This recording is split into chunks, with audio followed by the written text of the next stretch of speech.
Hey, everybody. We are live. Look at this. There's a whole bunch of people already in. That's so cool. Hang on. I thought I was ready, and then now all of a sudden I'm realizing that I have so much stuff on my computer. Hi, everyone. I've got Freya here. It's good to see you all. Let me just scroll through and see who is here. Bunch of people were in early. Thanks for being here, early birds. Let's see. Amy's in. You guys, Amy Bentley's in. You know Amy. If you watch my videos. Caleb, congratulations on your first ball python. My first ball python RIs. Yeah, that's great. Congratulations, Caleb. That's awesome. Chibi Peach is in. Hi there, Erica. Susan. What's up, everybody? Let me just... Thief of Dreams is in. So much conversing already. Let's see. Okay. Keith and Mary are in, or Keith at least is in. I assume Mary's there too. Let's see. Hey, Paul. Both Pauls are in. Bunch of people from Patreon and a bunch of people that just always join in on the lives. Hi, everybody. Great to see you. So I've got Freya here.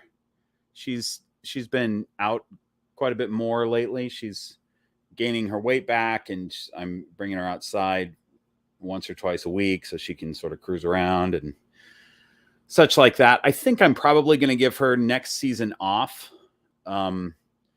But I haven't quite decided yet. We'll just see how she does. But I don't, I'm not into breeding these snakes year after year after year. And she had a year off before I got her, and then she bred 2 years in a row for me. So I might give her next season off. But my point is that during her off time when she's not breeding, because she's usually in her tub for at least 6 months out of the year doing the breeding stuff. So when she's not doing her breeding thing, I like to have her out and getting a bit of exercise, such like that. I know that ball pythons are not big on the exercise, but it's good to get them moving around a little bit, when you can. So here's the plan, you guys. First of all, the Scotch. Let's talk about the Scotch. Ugh, there we go.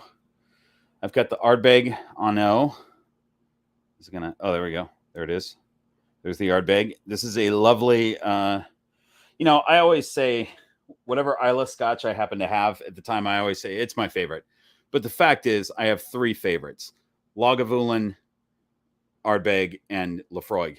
Ardbeg has the most offerings, so I usually say that they're my favorite because they've got a number of different ones that I really like. But anyway, the point is that I haven't had Ardbeg in a while, and I'm excited to give this a try. I haven't had any yet. Oh man, it smells so good, you guys. This is the one for those of you who keep track. The last few live streams that I've done, I've done sort of tame, more tame versions of Scotch. This is not a tame version of a Scotch. This is highly peated and hang on.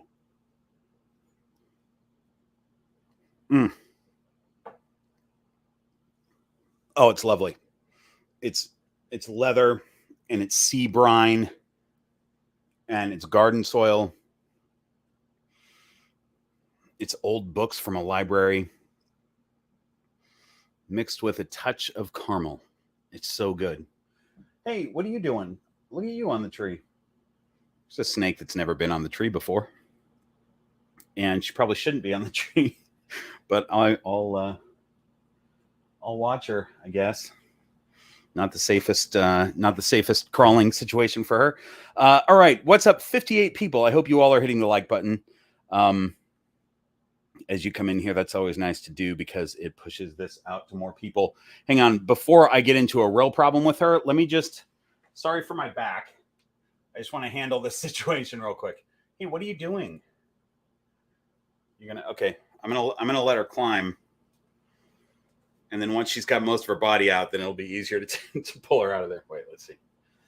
So you guys, here's what's on the agenda as I do this. Is I'm going to go through, as I always do. I have a bunch of questions from Patreon that are really great questions that I got yesterday. So I'm going to go through and answer those. And then I will answer your questions live as long as I see them. As you know, I don't always see those questions, but I try to get to as many as I can. I hope you guys can hear me. I assume you can hear me. Oh, come on, Freya, really? You guys, snakes are very strong. Okay, stop. Come on, dude.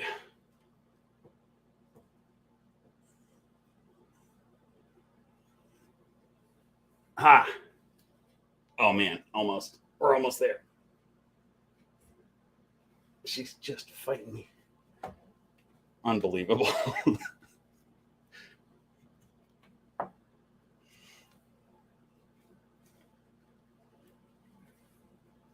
All right. Oh my gosh, that was nuts. If this wasn't live, I would edit out at least half of that. Like, I'd keep in the funny parts, but I would edit out the boring parts of that little fight that I just had with Freya. She's so mad at me right now. Look, now I'm winded. I did that little bit of exercise and now I'm winded. All right, so let's start with addressing a few things from the chat, if there's anything in here yet. And then we'll go to those really great questions. What I tried to do with the questions this time from Patreon is put them in categories, because we've got like a feeding category, we've got a shed category, a morphs category. I've got one category that just says the Harpers, because Keith and Mary Harper always send multiple questions and they're always very creative. So we'll get to that in a second.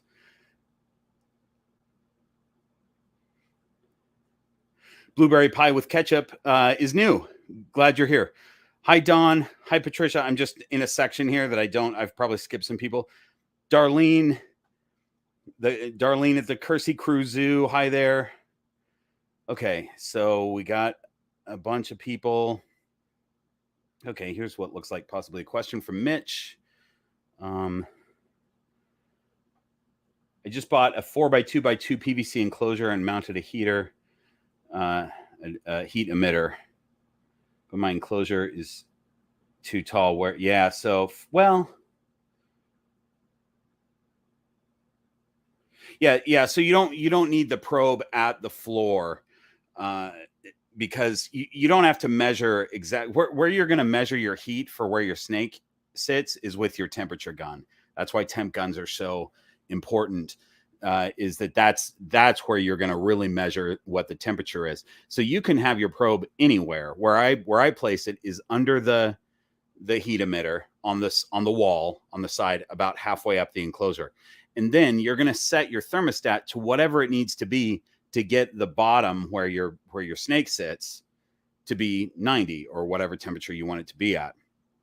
That might mean that your temperature on the side of the wall is at 84 or something to be 90 at the bottom, or maybe it's got to be higher, but that your probe doesn't have to match the temperature that you're looking for in your heat gun.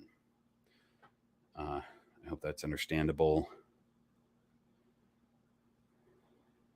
Patricia, yeah, Pete, smoke, and bacon, and smoke for the Ardbeg. That's right. Now, here's the thing with bacon. There's definitely bacon in the Ardbeg, but I also made bacon wrapped jalapeno poppers today. So there's bacon in my teeth. So I'm not sure which one I'm tasting at this point, but it doesn't matter. Bacon is bacon, right? It's just delicious.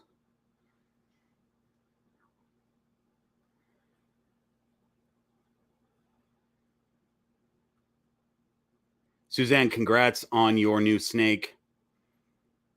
Brought my first ball python. Vice Admiral Robert Fitzroy. That's such a great name for a snake. A vice admiral, because a snake wouldn't just go straight into being an admiral. They would be a vice for a while at least.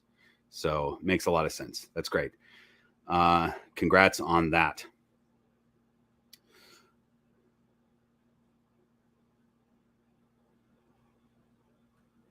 Keith, that's a good description. Later hosing on a campfire, for sure. That's perfect. All right. So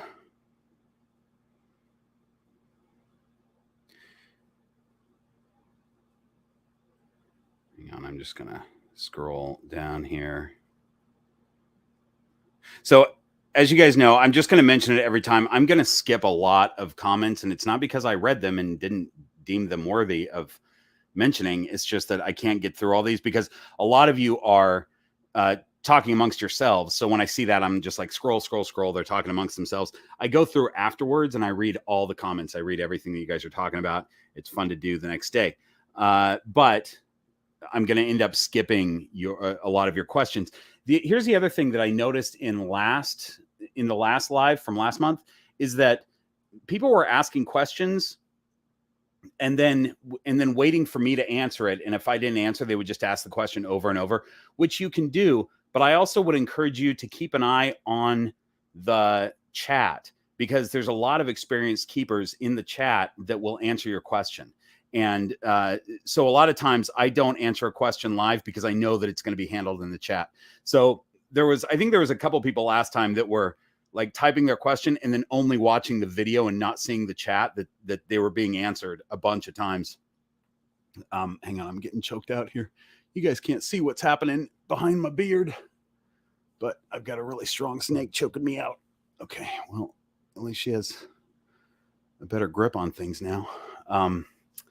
If I pass out, someone dial 911, I guess. So anyway, if you got questions about snakes, ask your question. Keep an eye on the chat. I will try to answer as many as I can get to. If you really want me to see it, super chat it because I always see the super chats. And look at that. We got Freya thinking that she is a small enough snake for my hat to withstand her weight. And she is not, but we'll give it a try. We'll see how this goes. They all love the hat. Okay, scrolling down. We're going to get... Man, she's really messing with my beard and everything.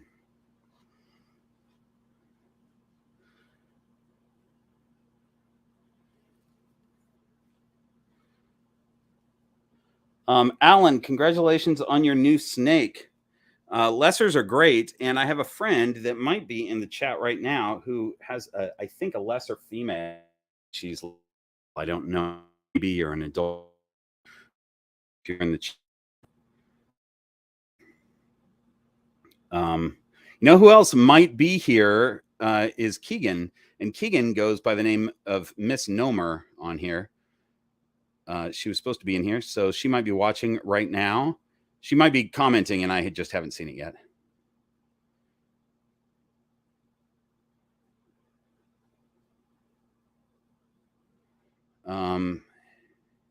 Eden, look at my video on, look at my most recent ball python care guide, because I mention it with a PVC enclosure.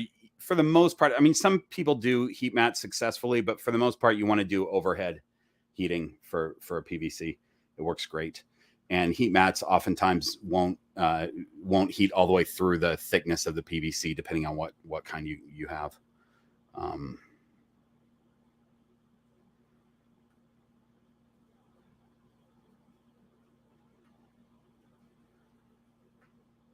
Here's a great question that could be answered by an entire video that I have out, Jay. What's a ball python's vision like? Mine seems to love interactive patterns and textured furniture pieces. He has exquisite artistic taste. I wonder if that has to do with, it's probably not so much vision, and obviously I'm just guessing here, but my guess is the feeling of it, of the textured surfaces. But I have a whole video on snake eyes and vision and what they can see. They can't see very far. They don't have great eyes, and they can only see a few colors.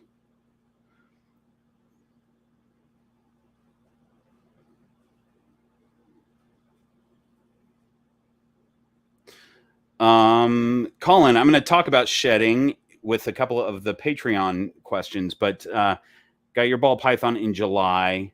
and she hasn't shed since August 1st. That's fine. The snakes shed whenever they're ready to shed. They shed for a couple of different reasons, but mainly it's growth. So figure, I find that mine usually, but it doesn't matter if it's off from this, usually shed every 6 weeks or so. That's about the timeline for a growing snake. So a lot of times people that are not feeding very often, or they're feeding prey that's a little bit too small, will find that their snakes don't shed very often at all. But if you have a good, if you have a snake that you're feeding appropriately sized meals to at the appropriate interval for their size, they should shed about every 6 weeks or so. But not a big deal if they don't. And I have 2 snakes right now that shed 4 weeks ago, and they're going into shed again, which is surprising that they're going that back to back. But it happens sometimes.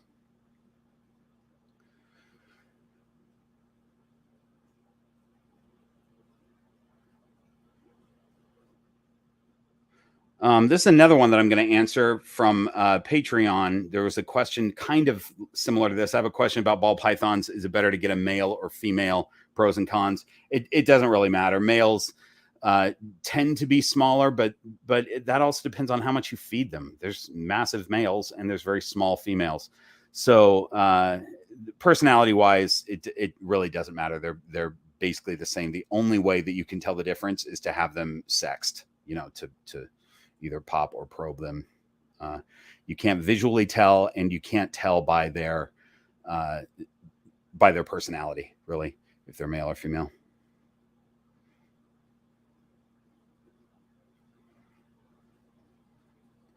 Okay.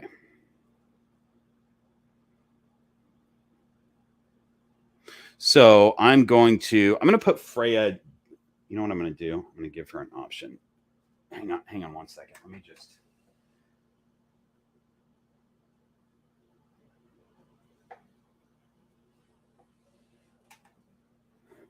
I just couldn't tell if she was being really squirrely, and I couldn't tell if it was because she didn't want me to be holding her or if she wanted to roam. So we tested out. I put her in her tub and kept it open so she can come back out if she wants. So that is the deal. Iridescent Unicorn Farts, thank you so much for the super chat, saying thanks for all your videos. You're welcome. I'm glad that you enjoy the videos because I enjoy making them.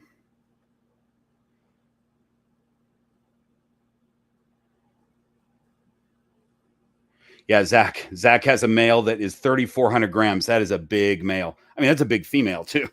But yeah, I mean, the size of snake, I see a lot of people online trying to judge whether their snake is male or female based on the size, and you just can't. It's impossible.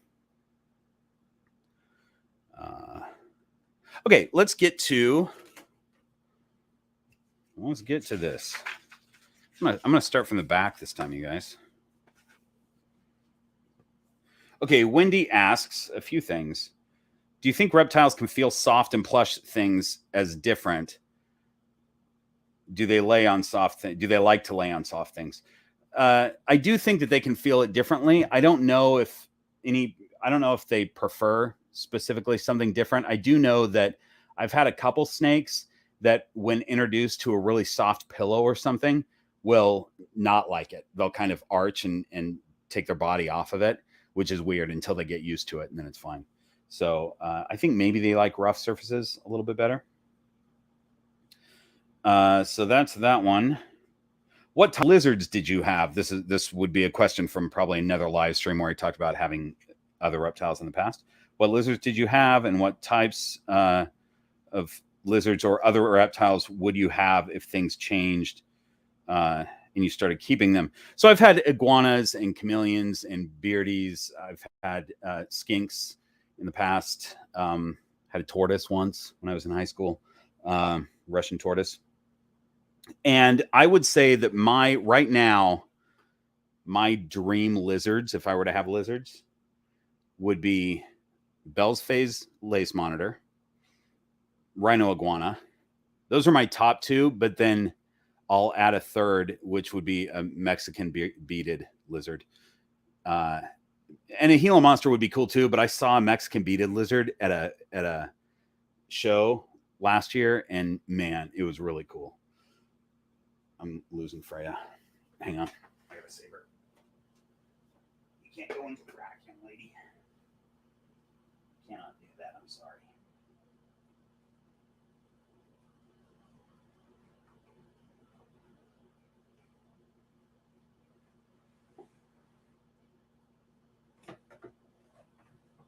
Sorry, guys. I hope I didn't lose anyone from trying to put Freya away. Okay. Where was I at? So yeah, so those. How long have you had your beard? I've had my beard since before I can remember. When I try to think back post-beard, no, pre-beard, I mean, I got nothing. So, and then can we see a pre-beard pic?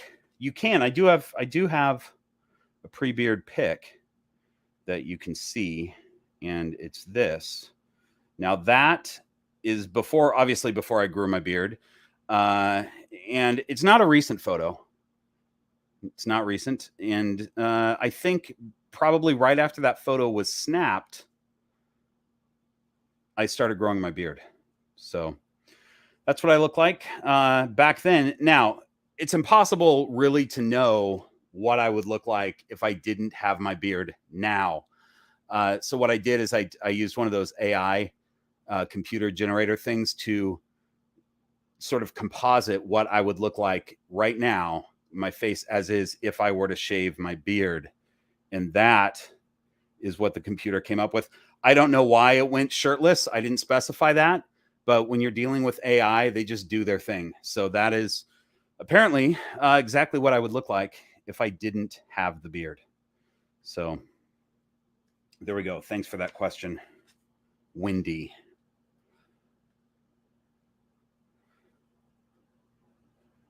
Okay. Hang on one second. I'm going to try to get back to Amy. Thanks for the super chat. Amy Bentley, you guys. You've seen her in a recent video. Maybe if you watched them. Kata come. Yes, Amy, Kata can come say hi to you. She just started to go into shed, but she's okay. Hang on.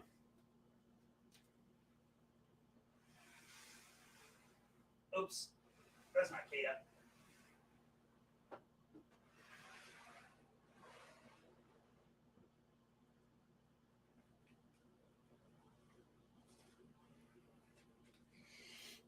Okay. So Kata here is a pink girl. Kata always seems to have something going on that concerns me, and it usually ends up being nothing. I actually took her to the vet recently because of these things on her chin. I wanted to make sure it wasn't anything bad. And she got a clean bill of health. But now what's happening is she's got, you probably can't even see it, but she kind of has pink splotches on her back. Actually, I bet you can see that. See that on the back of her tail, this pink splotches? That's not just because she's going into shed right now, which is making it worse. But that makes me concerned. Obviously, if she wasn't an all-white snake, I wouldn't notice it. But I've put her on paper because I'm wondering if it had something to do with the substrate. So we'll see what happens with her on paper for a little while. We'll let her go through this shed, and then I will decide once again if I need to take Kata to the vet. The only thing, I think I'm just more nervous about Kata because when I first got her, I had to take her to the vet immediately and treat her for lungworms. So it always seems like she's got something going on, but it's never been serious. The lungworms were the only thing that really needed some actual real treatment. She had this little scale thing going on under her chin, and that's pretty much gone. I treated that with silver cream. I think we talked about that last live stream. She's got a little bit left, but anyway. Oh, I forgot to take off Amy's comment. Sorry about that. So Kata can hang out for a couple minutes, but man, she's a heavy snake. How cute is she, though? Look at her little face. Look at that little face. She's so cute. Kata.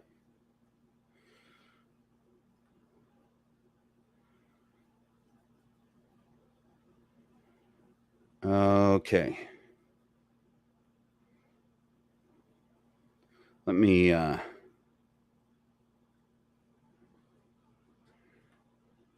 Susan, that's right. If you guys see me in episode of Parks and Rec, you will see a beardless Bob. This is why you have to hang on to your ball pythons, because they will just fall if you don't have them.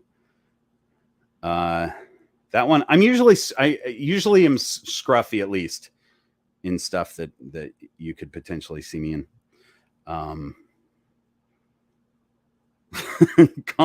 Colin saw my episode of Lie to Me. Apparently, that's also beardless. I don't even know if I have scruff in that one. I don't remember. That was a long time ago. Oh, Dwayne says the same thing. You guys have been watching Lie to Me. That's an older show. It's such a good show, though. I was really bummed when it got canceled.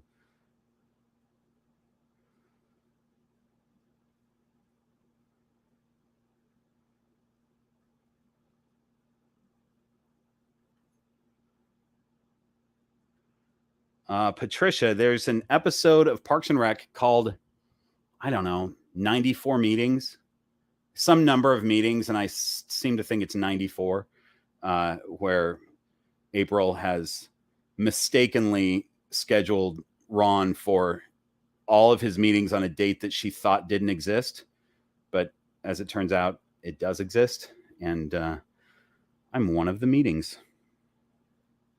I meet with Anne in that episode.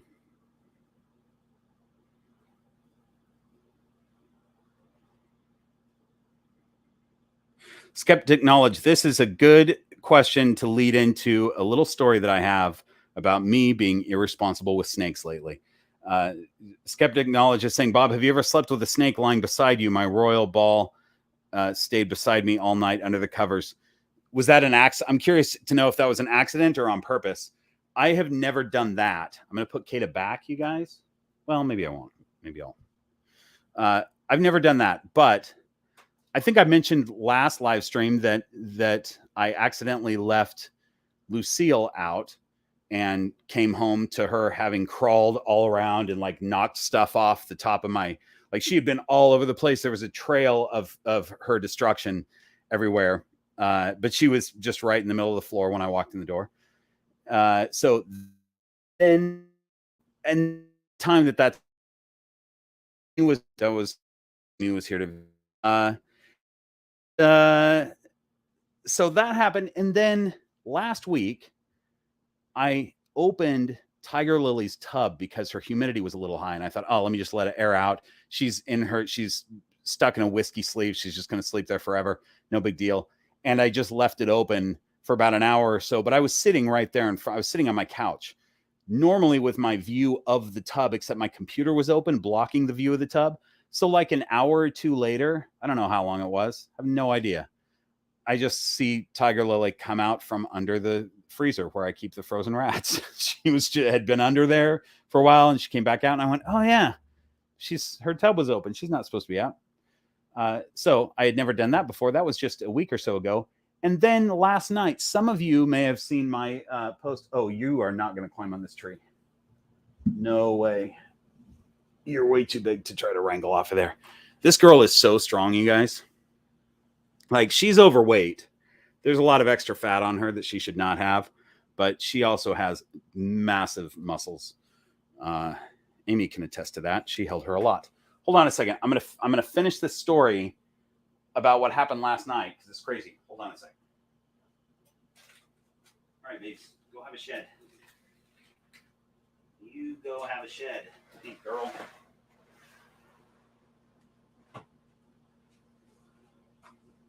So you may have seen a reel that I posted on Instagram and YouTube, I think, of the inspector just absolutely flipping out on me yesterday. And he's a breeding male, and I was trying to install a camera in his enclosure for a video that's coming up in a couple weeks, 2-3 weeks. And so I was sitting there sort of knocking around on his, but I wasn't like messing with his hide where he was sitting or anything. I was just in there like doing stuff on the side of the enclosure. And all of a sudden he throws a coil out from under the hide. So I start recording immediately, because whenever something crazy happens, I put a camera on it. And he was like totally aggressively telling me, get out of here, like being super defensive, and which is not like him, but he's a breeding male. So anyway, I was like, oh man, this is crazy. So I posted the reel and I showed everybody what's going on, and I was all excited about it. And I didn't lock his enclosure. So again, this has never happened. These things keep happening all at once. And it's like, geez, get it together, Bob. But anyway, so at 3 o'clock in the morning, I wake up to this crash. And the crash was that the inspector had come out of his enclosure because it was unlocked. It just took a little push to open those doors. He comes out, and fortunately he went straight into my bedroom. And from what I can tell, all he did was go into the bedroom, climb up on my dresser, and knock some stuff off, which scared me. But I look down and I see him. He's like right there. So I just pick him up and put him away. But I'm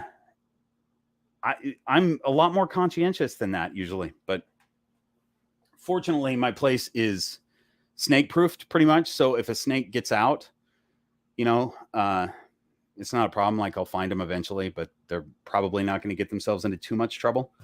But fortunately, I have stuff on things. So anytime they climb up on a thing, they'll knock something down and I'll hear it, and then I can find them. So that's the deal. That's what happened. Oh, we're on. Hang on. Let me just.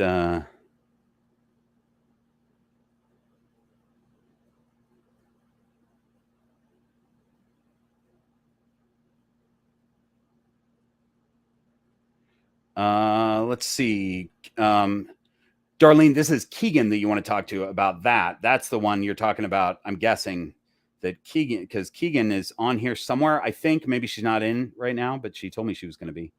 Keegan is the one that was scared of snakes and is still scared of snakes, but she did so well in working with those babies, and she even likes some of them now.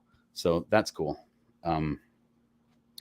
Amy is the one who is decidedly not afraid of snakes and loves them so much, and knew every single morph, every locality, every percentage. It was nuts. I was stunned at how well she did on telling me who my snakes were and what their genetic makeup is.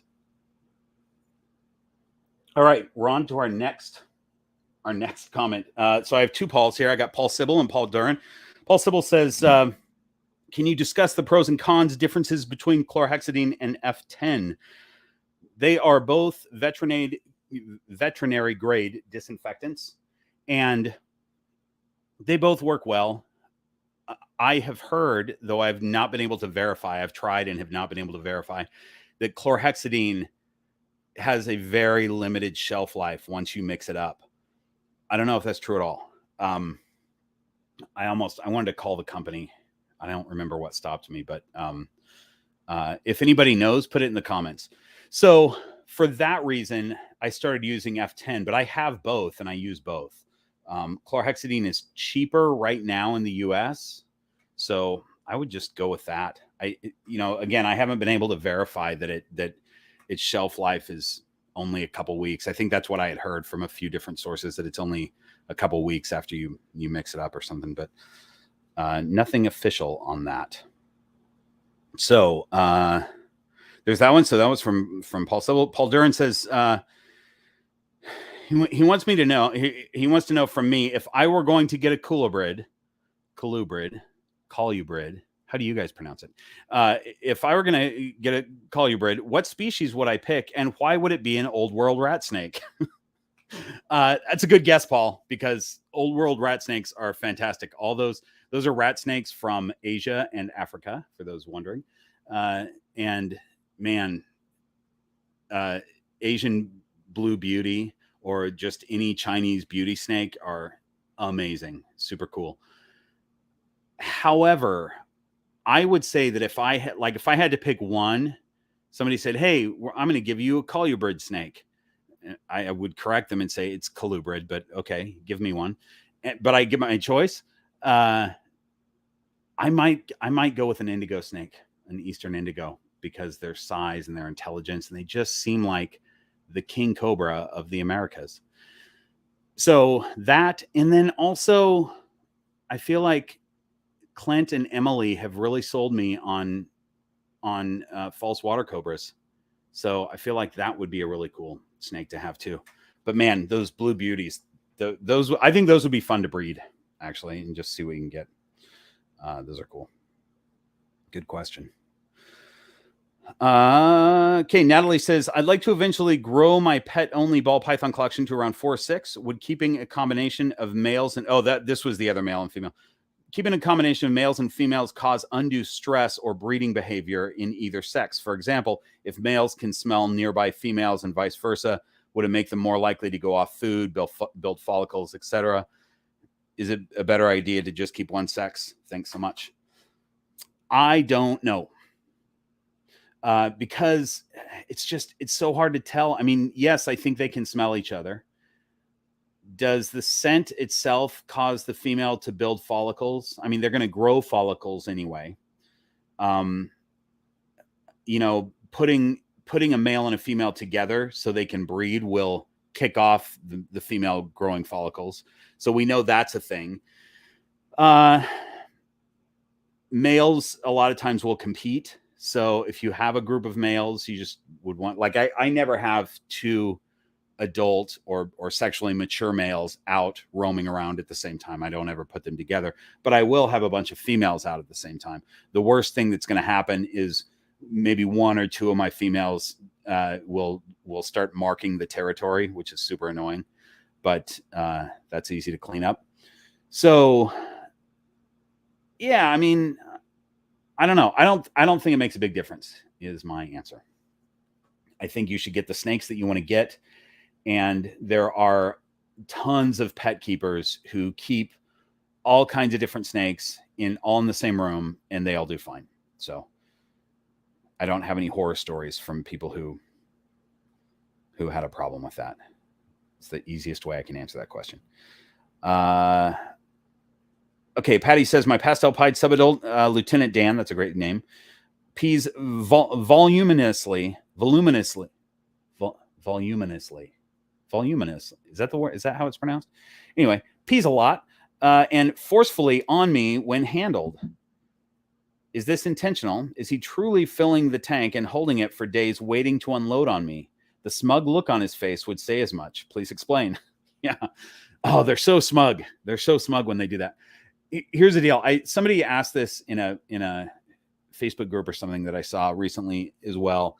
And the deal is snakes pee pretty infrequently. I mean, more frequently than they poop, but you know, normally a snake might pee once every several days or something. So the fact that your snake is peeing on you every time you pick it up says that is, even though it may not be like traditionally musking, like as we think about, you know, like colubrids that would musk on you, a snake that's peeing, whether it's trying to musk or just peeing because it's nervous, is not comfortable with you holding it.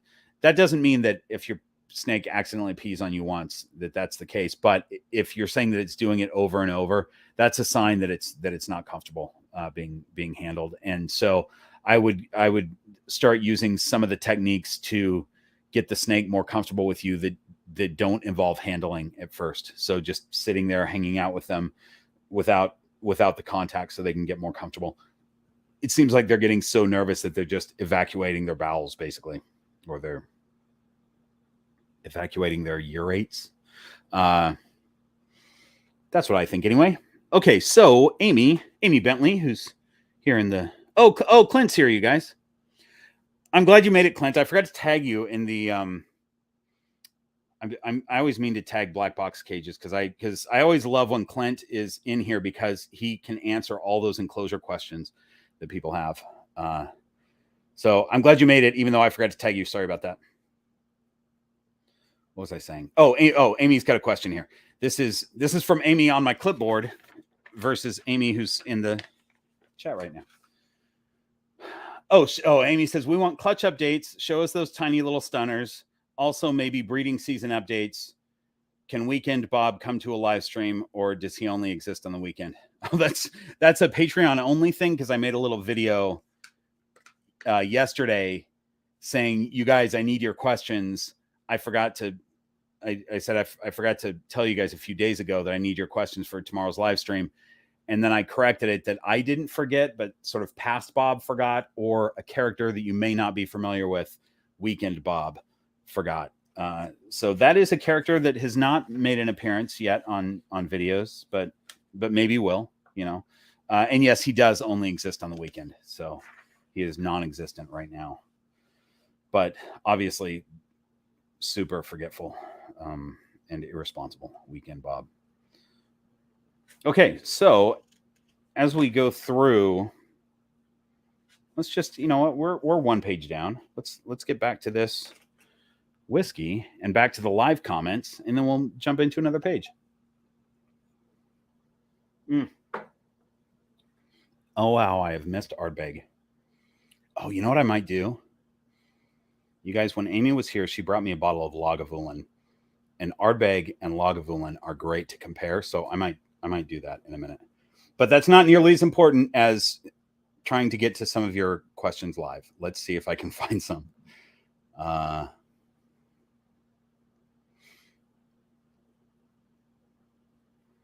love that you all are chatting amongst yourselves. I just scrolled way up the chat, and now I'm coming back down. I have no idea what I've skipped or whatever.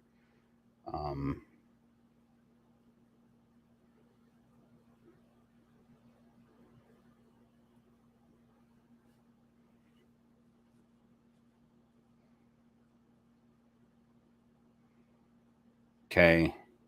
This is great. I love when most of this is, I mean, I want your questions too, but I like when you guys are chatting with each other, because what a cool community, right? A lot of you that are in the chat. I mean, there's a lot of people that are from Patreon, and they know each other from Patreon already, but there's also people that aren't necessarily active in my Patreon, but are always on these lives that are getting to know each other and stuff. It's so cool. Erica, thanks so much for the super chat. Erica just says, cheers, Bob. Not even a question with that. That's really nice. I appreciate it.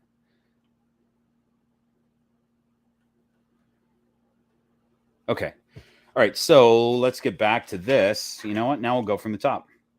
Let's talk about feeding. I've got a few questions on feeding, and we're just going to jump through them. 4 specifically. Okay. So John says, let's say you have 2 extremely picky ball pythons that have refused to transition to frozen thawed. They eat like champs. We've tried scenting, done the little rat dance. The dance, not it's good. That's I'm dance from you. Helpful. Have you? I would try do a little dance and see what happens. It couldn't hurt, right? Tims are good. Let's see. They're snubbing their food. Do you have any advice that hasn't already been covered in your other feeding video? Not necessarily that hasn't been covered, although, you know, seriously talking about the rat dance, this comes to mind that sometimes you've got to figure out how to do that rat dance for each individual snake. And I realized this recently when Lucy was here, and whenever Lucy's here on a feeding day, I let her feed the snakes. And I'm always telling her, you know, the snakes are reluctant to take food sometimes from her. And so I'm always telling her, no, back it up and jiggle it a little bit, bring it up to their face and do this and do that.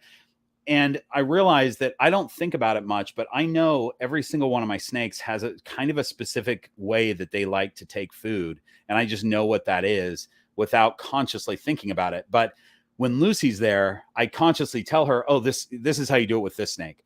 And so like the other day, she couldn't get Kata to take her meal, and I grabbed the tongs from her, and she snagged the meal in half a second because I just did the right little movement.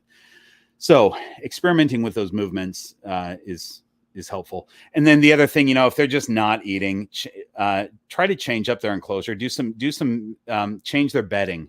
Give it a week. Also, this thing about I've offered this advice a couple of times with people. Give them 2 weeks where you don't even offer. Like don't even offer anything for 2 weeks. If it's a big snake, you can do it for 3 weeks, so that food is not so so that they can kind of get out of the habit of refusing food every few days when you offer. Give them a couple weeks. Lori, you are so sweet. Thank you so much for this super chat. I'm glad that you're hanging in there. That's great. I appreciate you, Lori. Thanks so much for being here. We will talk soon.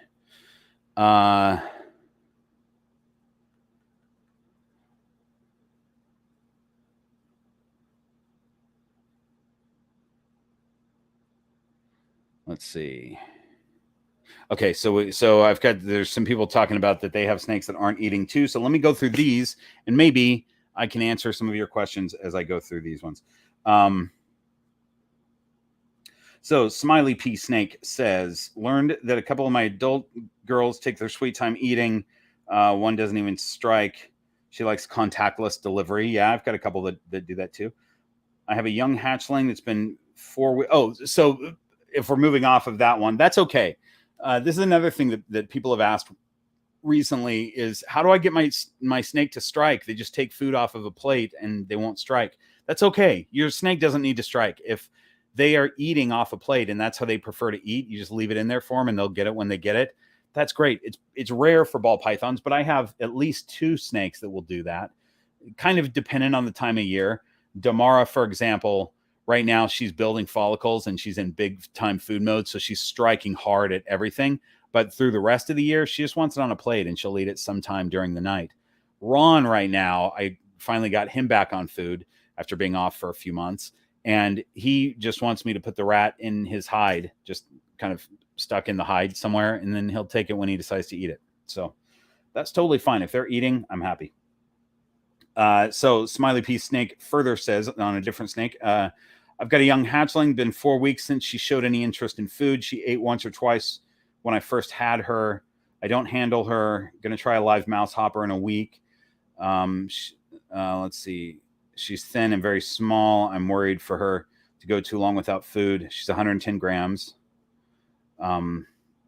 Okay, so for that snake, yeah, at 110 grams, you don't want them to start losing weight, obviously, but they can go a while without eating, and so yeah, I think it's good. Try a live mouse hopper. I don't know what the snake was eating before, but you want to stick with that unless. I always say stick with what the breeder was feeding them when you get a brand new snake.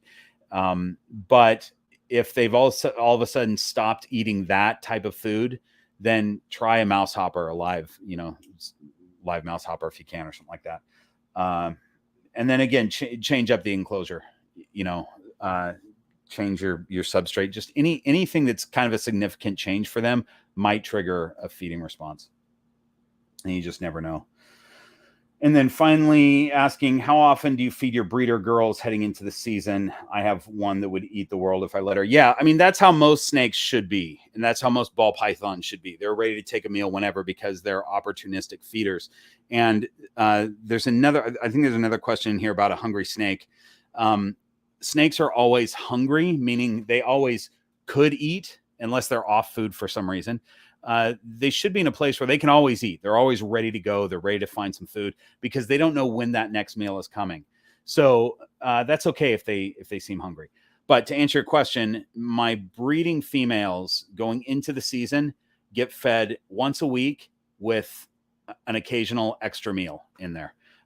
So for instance, Damara got fed a meal and then 5 days later I gave her another meal. And then I'll wait a week to feed her again. So I give a little extra occasionally as they're building follicles. And then when they're in the off season, it's once every 2 weeks. If you have a pet that's a female, a large female that you're not breeding, a medium rat every 2 to 3 weeks is fine for an adult. A large adult female. So let's see. So we got that one. Oh, I'm going down. That's right. Going down the thing. This one's from Paul Sybil again. Let's see. I love my ball pythons, but prefer them on the smaller end. Oh, this is close to what we were talking about. For that reason, I got males so far. Here's the question. If I never plan to breed, can you discuss feeding to safely keep snakes at the smaller end of the scale, assuming this can be done and keep them healthy? I'm guessing it has something to do with when they say every 7 to 10 days, choosing 10, for example. I have a young male, roughly 200 grams on rats. Is it safe to go every 10 days or should I stay at 7 until he weighs more? So there's a couple of things. I'll just answer that last question first. You've got a 200-gram snake. For me, I would feed a 200-gram snake weekly. However, if you're feeding every 10 days, they're not going to waste away. You know, you could go once a week, and then you could space one out for 10 days and then go back to a week later and then 10 days or whatever. They're going to be fine regardless. You know, every 10-day feeding is still regular feeding for a small snake. So that being said, you'd never want to underfeed your snakes so they're starving, and you never want to overfeed them so that they're massive. And you want them to grow to the size that genetically they're supposed to grow to. So with a male, you know, whether they're breeding or not, with a male, I don't think that a male needs more than a small rat once they're adult size. You know, the inspector is a pretty good sized male. He's a pretty big male. He's over 1,200 grams. I don't know what he is. I shouldn't even guess because I don't know what he is, but he's big, but he's also thin and muscular, and he gets exercise, and he usually eats regularly. But a small rat every 2 weeks is a good schedule, I think, for a male, whether they're breeding or not. Now, the inspector took 4 months off last year. He went on a fast for 4 months. And because of that, I expected him to go on a fast again. So I was feeding him weekly because I figured, well, he's not going to eat for 4 months. So I'll just feed him every week for a while. But he never went off food this year, or he hasn't so far at least. So he's back on a every 2 week schedule because he doesn't need to eat every single week for an entire year. You know, that's too much.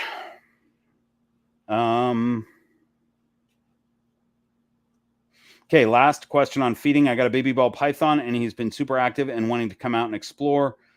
Sometimes I can't tell if it's just wanting to explore or if he's been really hungry lately. This was the question I was talking about. I want to slow feed him since he's only a few months old and he will only be a pet. But I feel bad. He seems hungry. Should I let him explore and keep him on his every 7-day feedings, or should I feed him every 5 days? Yeah. So, every 7 days is fine. Right now, the hatchlings that I have, which I'll show you, I'll pull one out. These hatchlings get fed every 5 days, but every 7 days is totally fine for a hatchling. You know, I go every 5 days when they're just starting because I want to get them used to eating. I want to get them sort of in that habit of taking food. So let's grab one since I haven't had a snake in a minute. Let's get this little one. Oh, you got a hiss for me. This is Spencer's little girl. This is the one that I describe as, hang on, let's see if there we go. This is the one that I describe as Tiger Lily when she was a hatchling. Super cute little one. So this is this is part of an update. This would be answering Amy's question that I didn't answer, really. I was supposed to give updates on these snakes. So they're doing really well. This little one has had 2 meals. She's about to have her 3rd tonight. And I won't be pulling all of these snakes out because I am feeding them tonight. And there's only a couple that I'm confident will eat, regardless of being held or not. But check her out. She's so cool. Okay. Yeah, so hatchling ball pythons, you can feed them once a week is great for them. Like every 5 days, I think that if you're a breeder and you've hatched out your snakes, at least this is my philosophy. If I hatch out some snakes, I want to get them started. I want them eating every 5 days for a little while, but I quickly move them to once a week once I know they're established and in the habit of eating. Because you want to give, even for a baby, they probably, I'm guessing, have a faster metabolism than adults.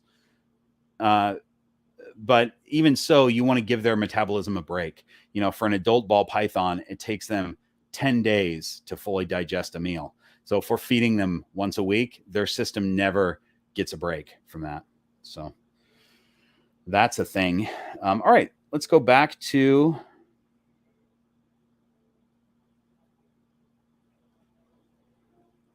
the live things. Hang on.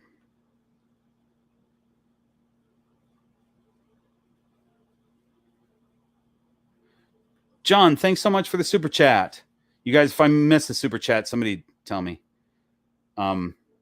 Amy or Keegan, or if anybody else has my phone number, text me. Hold on, I'm going to turn on my sound.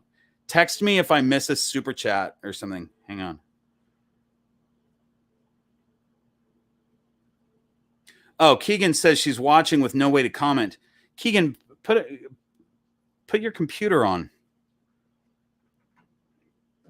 I did not drop a snake, but I almost did. Hang on. Hold on. Spencer would be so upset with me if I dropped this little girl. Let me put this back, and then I'm going to read John's question.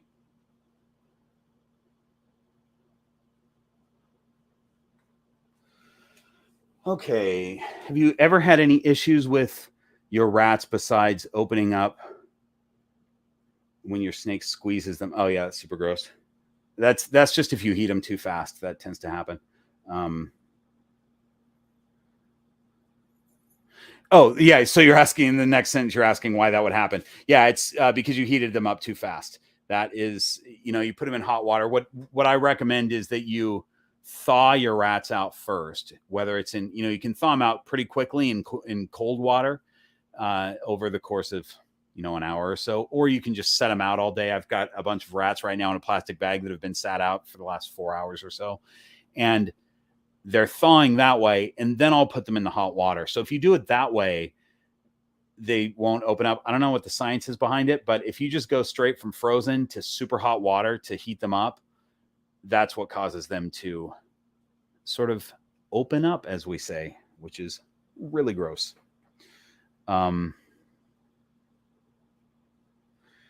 Anyway, thanks for that super chat, John. I appreciate it.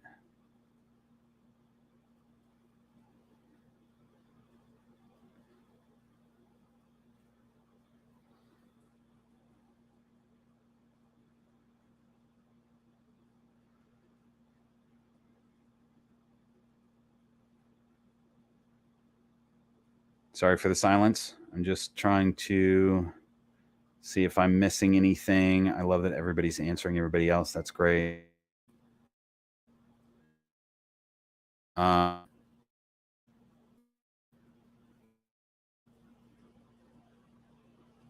Okay, so Amy's telling me via telephone that I haven't missed any super chats. She goes, you definitely skated over those hatching and breeding updates that I requested, though. All right, I'm stopping everything to respond to Amy's hatchling and breeding updates. So, is there another hatchling that I feel comfortable showing you? Oh yeah, Tiffany's little boy will definitely eat. So let's.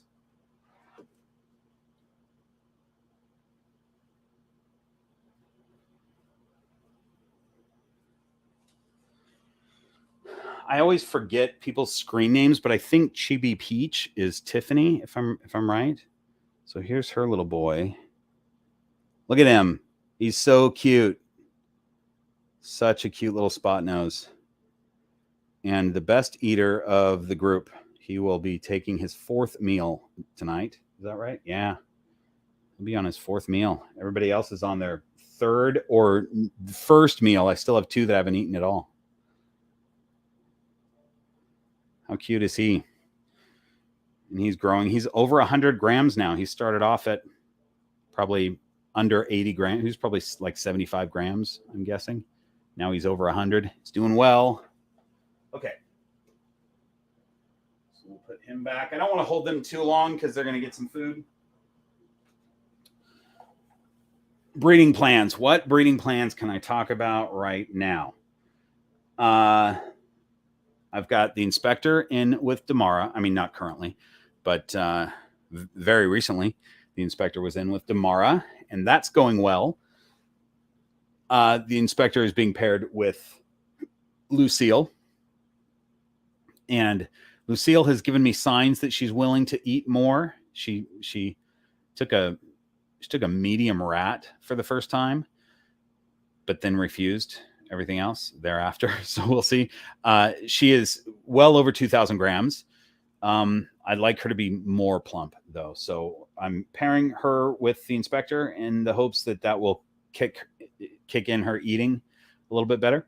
That's also happening with Molly Malone and Captain Farrell. So by the way, let's talk about what this will produce with the inspector and Damara. The inspector is all kinds of banana, orange dream, inchy. He might be super inchy, might be super orange dream. He's probably fire. He's got some stuff. Damara's a pinstripe. So those are all like incomplete dominant type genes. And so we'll just get a mix of all those genes and that'll be fun. The pairing with Lucille is a pied. She's just a pied. So it will be all of the inspector's visual genes, and then everything will come out het pied. So that'll be cool. And then Molly Malone and Captain Farrell are a mix of Ultramel, pied, hypo. Captain Farrell also is leopard and inchy. So there's some cool stuff there. And Bear and Lydia Dietz have been paired up 3 times now, and they finally just the other day locked for the first time with 3 pairings. Lydia Dietz is definitely ready to go, and I wasn't sure if Bear was, because even though he's old enough and big enough, he just wasn't doing anything the first 2 times I introduced them, but they made it happen this time, so that's cool. And that is clown pied combos. Bear is a pied het clown, and Lydia Dietz is a clown het pied. So that's going to be a cool clutch. That's all I got right now. Is that all I have? I guess Ron and Kata will be paired up. And am I pairing Ron with anybody else? I don't think so. I think it would just be Kata. Yeah. So Ron and Kata will be paired up to make some freeways. Oh, and Delilah is gonna lay eggs. I don't know if I'm jinxing myself by saying that, because you never know, but for sure. But Delilah has ovulated, I believe, and given me a pre-lay shed, and she's ready to lay in a couple weeks. She is nesting. She's doing all the behaviors that tell me that she's going to lay eggs. So I believe that's going to happen. There you go, Amy. Are you happy now? Okay. So let's get back to this. Where are we at? I did that. Oh, I'm on page 2, and then that's the last page of that. You guys, these questions, by the way, have come from the people that are members of this secret society known as the Horde of Keepers. And we're all having a great time over there. It's like these live streams, the Horde of Keepers has become sort of a cool, oh man, can I get this? Has become a very cool group of people that a lot of them have become friends. And, you know, some people join the Patreon and they just stay quiet, and I think they watch the stuff that comes out and whatever, and they enjoy the sticker packs and the t-shirts that they get and stuff like that. But then some people are more active, and some people are more active and are, you know, comment on the extra videos that I put out and stuff like that, and that's cool to see. I'm considering figuring out another way of doing these these boards, because as we only have 3 left, you guys. Because as they get Look at that. Do we get that? There we go. As people get added to it, it's having all these separate boards gets a little bit crazy. And then we got Clint in here also with Black Box. We're gonna talk about Black Box more in an upcoming video pretty soon.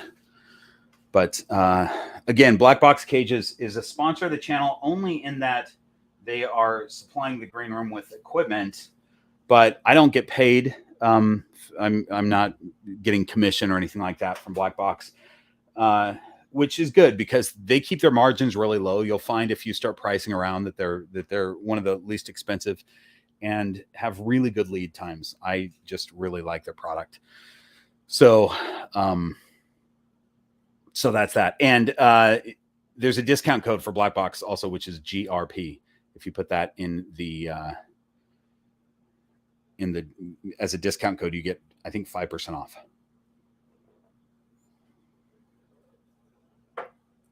All right. Keith Harper accurately says Thundercrack.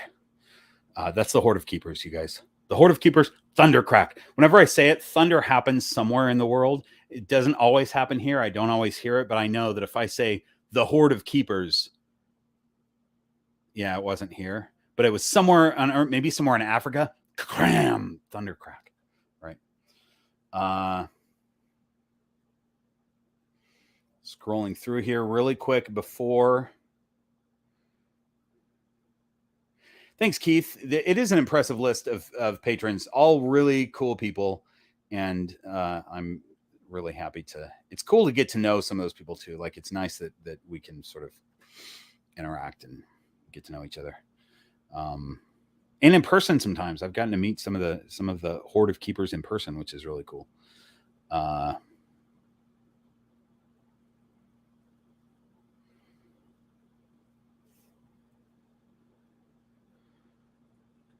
like the advice that Dwayne is giving here, the whole thing, but just join the Discord. That's another thing that I could say. The Discord is another great way to connect with keepers. The Python Green Room on Discord. Somebody, let's see. Can I do it? I'll put the link in. But that's free. That doesn't cost any money. And it is, let's see. How do I do it? It's not there.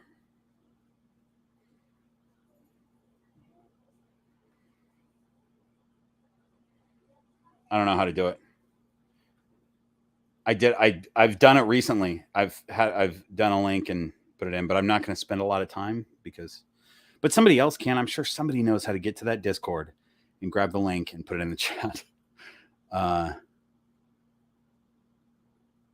Okay.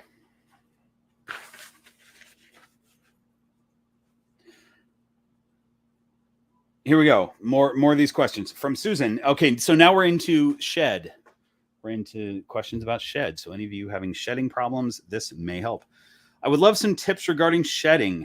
I thought I had everything on point, but Otis just had a less than impressive shed. You know, even when you have everything on point, sometimes your snake will have a less than impressive shed. It surprises me. You know, I feel like I'm so on it with, you know, having my snakes get clean, fresh water all the time. Their humidity is high. It's especially high when they're in shed. And then occasionally a snake will have a terrible blow up of his shed. And I'm like, what is going on? Sometimes that just happens. But so what I did with Lydia Dietz, who had a terrible shed 4 weeks ago, and now she's in shed again. She's one of those that quickly is in shed again. I don't know why, but she had a terrible shed, and I don't think she's ever had a bad shed. So I just put her in a warm, wet towel for 20 minutes and set her on my lap, and then her, you know, everything is ready to come off at that point. So then I just kind of let her go through my hand, and I'll kind of work the stuck shed off. You know, no problem. It all comes off. Next one on shed. My ball python this is from Aiden. My ball python had a bad shed this morning. Should I give her some time before putting her in a damp cloth bag, or should I do it right away? Also, the bag gets cold quickly. Is that okay for her? So I told Aiden already when he asked this yesterday. I gave him the advice to just do it right away. And sometimes it's kind of up to the keeper. Sometimes I've let a snake, if it looks like they'll probably get it off within 24 hours, I'll give them a shot at that. And sometimes I'll just go, let me intervene and help out. And then if, as far as the bag, I try to give them if I'm putting them in a wet pillowcase or a towel or something like that, I try to keep it, I want the bag to start out at least 90 degrees, maybe up to 95 or something like that, because it's going to cool down quickly. And then a lot of times I just hold it and it's not that big of a deal, but you can put them in the bag and then put them on their warm side, and get either the heat mat heat or above, your heat from above or whatever. That'll help a little bit, but just keep them in that bag for 20 minutes or so and they'll be ready to get the rest of that shed off. Now we are into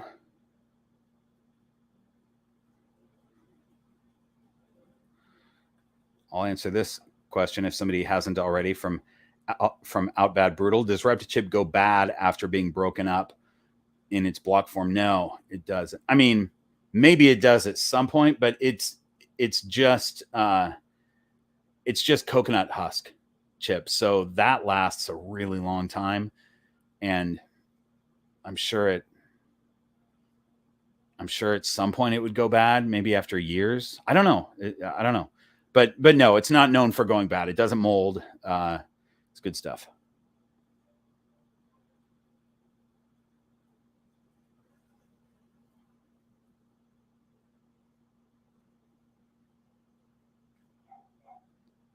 Michael Crane. I'm having trouble with temperature gradient. Is it better to have a high low side, or a low high side?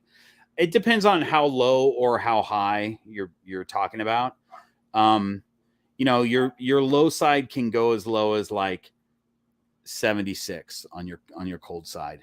I wouldn't want it to go much less than 76. That's for me. Some people may do it differently. And then high side, I would say that a low high side would be like 88, 80, 87. 87 would be okay. 87, 88, something like that. But it also depends on the snake. We're talking about sort of generals for this particular species of ball pythons, but some snakes individually like it a little bit warmer or cooler. So you got to keep that in mind too.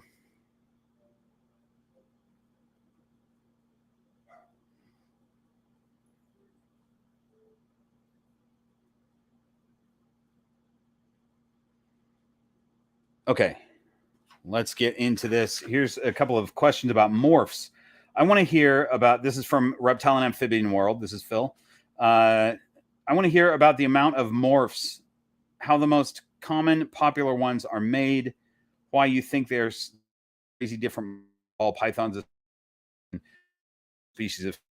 Yeah, that's balls have, I heard that there are genetic scientists, just general geneticists that use ball pythons, that study ball pythons to sort of try to figure out genetics in everything else. I think that part of it is that this is a species that has just a ton of variability. And the other thing, I think what happened in the 90s is people just went morph crazy for ball pythons and maybe a little bit for other species, but it was like in the 90s, it was a ball python morph craziness. And all these breeders were trying to find the new cool morph. And as more came out, it encouraged people to be like, oh, there's got to be more. We got to find more. So any little variation of pattern would be like, oh, this is my dinker project. I'm going to figure this out. And they found a ton of morphs that way. But I don't think that that's been done as much with reticulated pythons, Burmese pythons, all kinds of different boas and things like that. They've found morphs, but I don't think there's ever been a time where the breeders went as crazy as they've been with ball pythons in really, narrowing it down and pinpointing these certain genetics that, a yellow belly doesn't look like much at all until you put it with other, other genes, or its super form, but a snake like that just has a slight variation, like a yellow belly. If that happened in, let's say, a boa constrictor, for example, I don't know that the breeder would necessarily pay attention to it like they did with ball pythons. So it's pretty interesting, though. Massive amount of different genes in a ball python. And also, I've said it before, but it bears repeating that, people talk about their normal morph ball python. Normal is not a morph. Normal is just the combination of a billion genes that make a ball python look like it looks. And they're super variable in the wild. They look very different. Those alien heads come out very differently in the wild. The colors come out differently, things like that. But we call it a normal because it doesn't have the genes that we can visually identify as a gene that we've given a name to.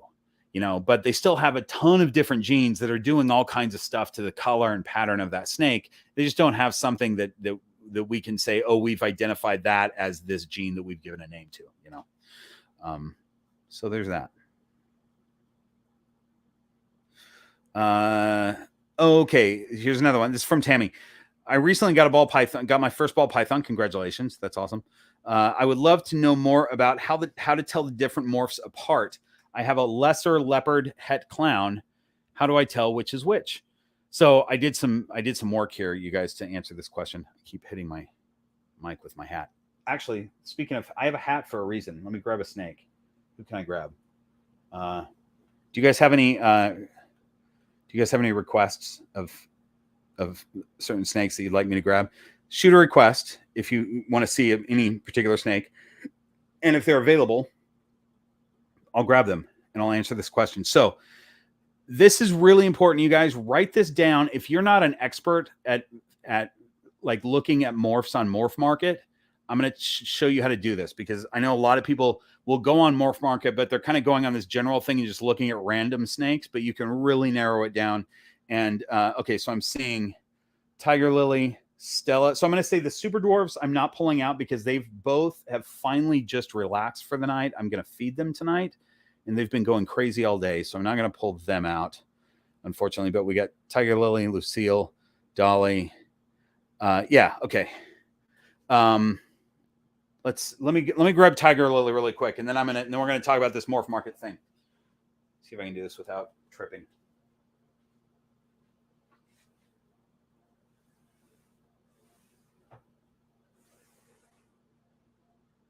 Hi there, young lady.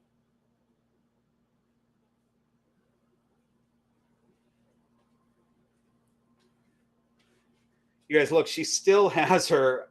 This is the same whiskey container that she had when we shot Amy's episode. She hasn't destroyed it yet, and she uses it a lot. Hang on, let me put it back.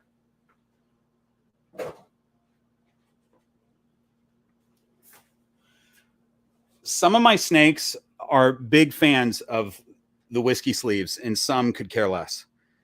I've determined that Tiger Lily here is a big fan of the whiskey sleeve. All right, let's talk about Morph Market. I'm going to read through this because I double checked my process here of when I want to look at specific morphs or specific morph combinations. This is what I do. So for example, Tammy, you've got a lesser leopard het clown. You're not going to see the het in the clown, but you'll see the leopard and the lesser. And I can say, just because I know those two genes, you're going to have some aberrant pattern for the leopard. The lesser is going to give you this sort of buttery caramel kind of coloring that lesser gives. So it's probably a pretty cool snake. But if you want to see other lesser leopards, forget the het clown, because that's a het and your snake contains the clown gene, but it's not going to be visual. So you want to look at other lesser leopards that have either sold or are for sale on Morph Market. And you can see all of them that have ever been posted on Morph Market. Here's what you do. Go to Morph Market, click on ball pythons. Make sure that you're in the ball python section. Go up to the search bar and click the options button. So that's where you can plug in all your parameters for what your search is. You want most of the parameters to just be blank. Let's see. So you're going to click on that options button. Go down to the trait section. You're going to have this section that just talks about the traits. And there's one that's including. You've got an including and an excluding. You're going to type in the including the genes that you want to see. But then there's also a trait count that defaults to 9, which means if you type in lesser leopard and you keep the trait count at 9, they're going to show you every snake that has lesser leopard and 7 other genes involved. And you don't want to see all those combos. So you want to reset that 9 to 2. So they only have 2 genes, and it's going to be lesser and leopard, and those are the combos you're going to see. Let's see, where are we at? Oh, and then under availability, it defaults to for sale, and you want to change that to all because you have a choice of for sale, sold, or all. So you want to see everything that's for sale or has ever sold. And that's how you can look up, to see if, let's say you bought a snake or you're considering buying a snake that the breeder says are these genes, and you want to look at some others to see if they look like that snake and see if you agree with what the breeder thinks. That's how you do it. And it's also how you do it if you're a breeder and you're thinking about breeding, a lesser leopard with a pied. What does that look like? You can throw pied in there and then have it change your trait number to 3. And then it'll show me everything that's a lesser leopard pied. So that's that. Hang on here. So we got Tiger Lily here. Hi, babes. I haven't even paid attention to her when I got her. But, you want to see, well, I don't want to take that other one out. I wish I had Tiger Lily when I pulled that other young one out because they look very different now. So the difference here is that Tiger Lily went from that really super orangey color that they are right now.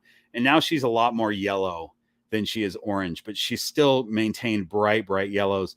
And every time she sheds, she gets a little bit more speckling in right here. So she's got a lot of these speckles and freckles, and that will continue. And also she's getting a lot more calico white, especially at her tail on each shed. Her tail is getting a lot more white in it. But I love this. She's got, I don't know if you can tell, but the asphalt in her, which is a yellow belly complex gene, or I think what they call the super stripe complex, but it gives her a very yellow belly. But I love that her calico is like right in the middle of all this crazy yellowness. Like she's got this, what looks like an eraser, somebody maybe did yellow highlighter and then erased it. And then there's this white from the calico, which is pretty crazy. I think it's even more prominent on this side. Oh yeah, you can see that. So she's got a cool look. Oh, and let me get this thing again. You know what? I'm going to answer one of the Harper's questions because we're getting to theirs. In fact, since I have Tiger Lily, so the Harpers have their own category because they asked 4 questions, fantastic questions, all of them. One of them is, if you were to give Tiger Lily's gene combo a name, what would it be? And I think I would name it the thylacine, which is the Tasmanian tiger, because the thylacine was a cool animal that had stripes just kind of on its back, on like the back of its back, and it's extinct now. So it would be the thylacine gene combo, which is a 6 gene combination. And then, okay, let's continue with the Harpers. Read any good books or seen any good movies lately? Yeah, I read The Stand finally, which is sort of standard Stephen King fare that he wrote in the 80s, I think. It's a long book, but good. I recommend it. It's a good one. So The Stand, and then no movies right now, but I did just watch season 4 of What We Do in the Shadows. If you haven't seen that, you guys, you have to watch that show. It's so funny. And season 4 did not disappoint. They went so weird with Colin Robinson in season 4, but it's so good. It's so good. I want to go through and watch the entire thing again. Okay, hold on. I'm gonna keep going with the Harper's questions, but I want to see if I'm missing anything that I need to address here. I don't think so. I think you guys are just chatting. That's great. Okay, good. Great. Clint's answering all the black box enclosure questions. Hopefully you all are simultaneously putting your orders in for black box enclosures. Okay, here we go. Next question from the Harpers.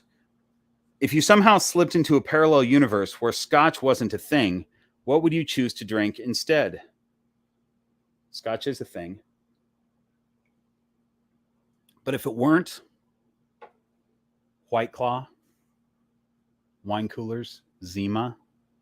Remember Zima, you guys? No, I just tried White Claw for the first time the other day. It was watermelon, and I did not enjoy it.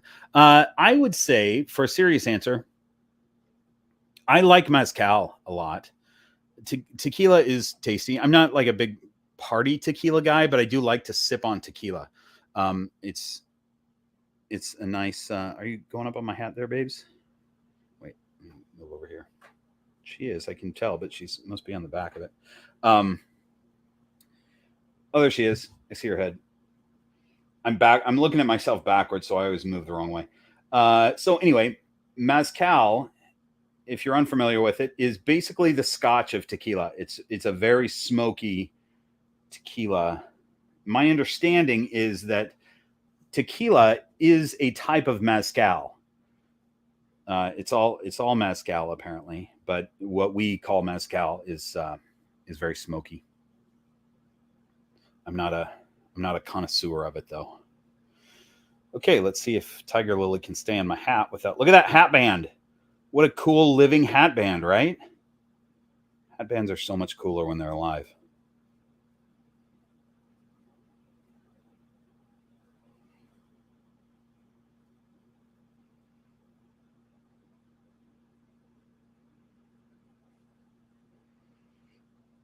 Yeah, so you guys are talking about the bananas with freckles.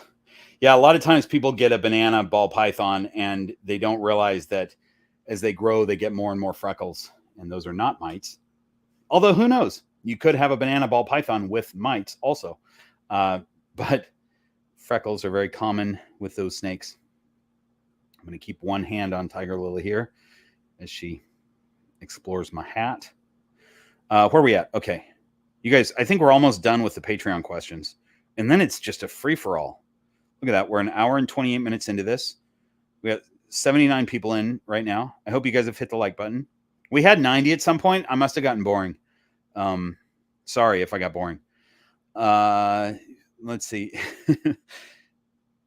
I'm also, I understand, I watch a lot of live streams and you pop in and out, you go in and out of live streams. I get it. A lot of times you jump in for the live for a little bit, but then you got to pop out and then you'll catch up later. So I'm guessing that's what those people will do. All right, we're climbing on. I go. Are you not? There we go. Okay, if you had the power to create the next morph, what would it look like and what would you call it?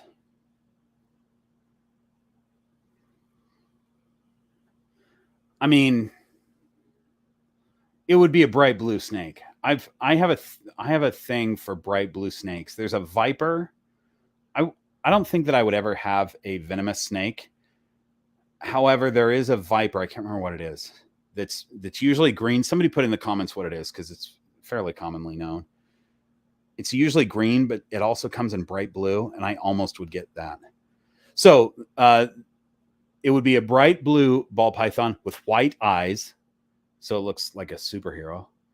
And as for the name, I really think it's funny that people have named, you know, whenever whoever like finds a gene gets to name it basically. And some people have named their genes very confusingly, which is hilarious to me. Like we have the WOMA gene or the hidden gene WOMA, which what does that even mean? But there's also a WOMA python that's a different species. There's the blackhead gene, but there's also the black-headed python, which is a different species. And this causes a lot of confusion. And I think I would want to add to that confusion. So my blue snake with white eyes wouldn't, like, you would think it would be the Smurf gene or something, but no.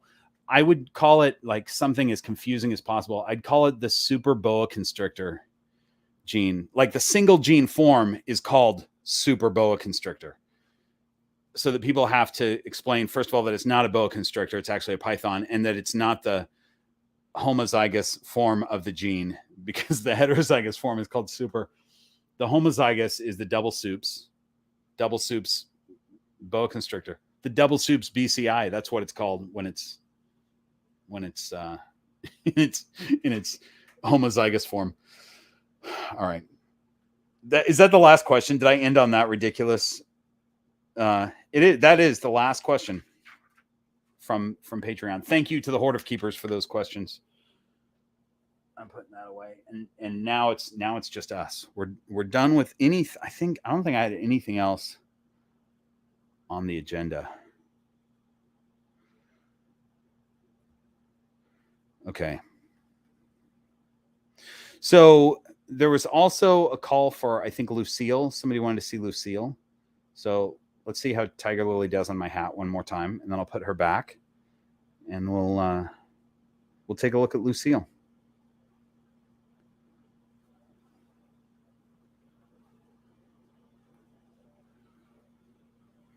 Oh, you know what else? I can also let's see. I will show you. Oh, you know what we'll do, you guys? We're going to do an experiment live right here. Tim, this is my favorite comment. You are the best, Bob! Exclamation point. Thanks, Tim. I appreciate that. We're going to do a live experiment, you guys, because I have two snakes that have not taken a meal yet, two of the hatchlings. And the one of them is the little girl with the dented head. She hasn't eaten yet, and that doesn't surprise me. She doesn't seem to be losing any weight. The other one is the only other little boy that's still available, and he's number 4, and I might keep him. We'll see. He's an orange stream asphalt.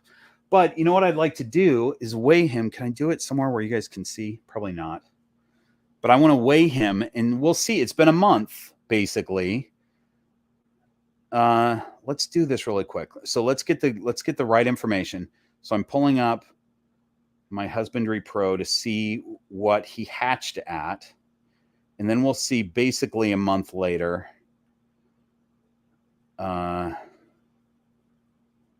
what he weighs and see if he was 70 grams after his first shed. I weigh them right after their first shed. So let's check this out. Hold on. I'm gonna put his sister away because genetically these two have the exact same parents. So this is the older sister. Let me put her away, and then we'll get that little boy.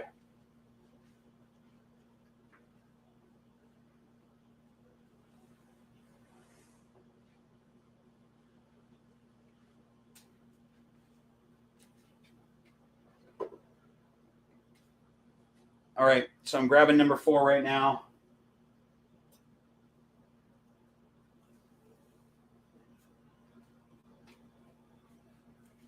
Okay, here he is. Look at his burnt orange. I love the burnt orange on him. Let's see if I can get myself out of the way so that this will focus. Come on, camera, focus. You know, sometimes it focuses and sometimes it doesn't. But it's really important that it focuses on this snake right now. Oh, there we go. He's got the cool flames from the asphalt. Dang it. There we go. But I love that burnt orange on him. So cool. All right. So I'm going to grab the scale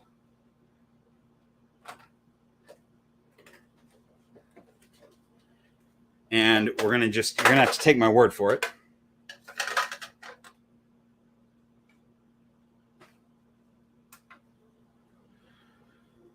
So what I say, he was 70.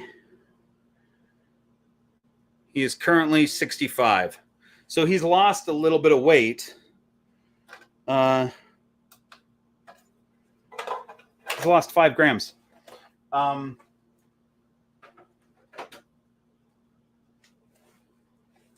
It's not massively concerning.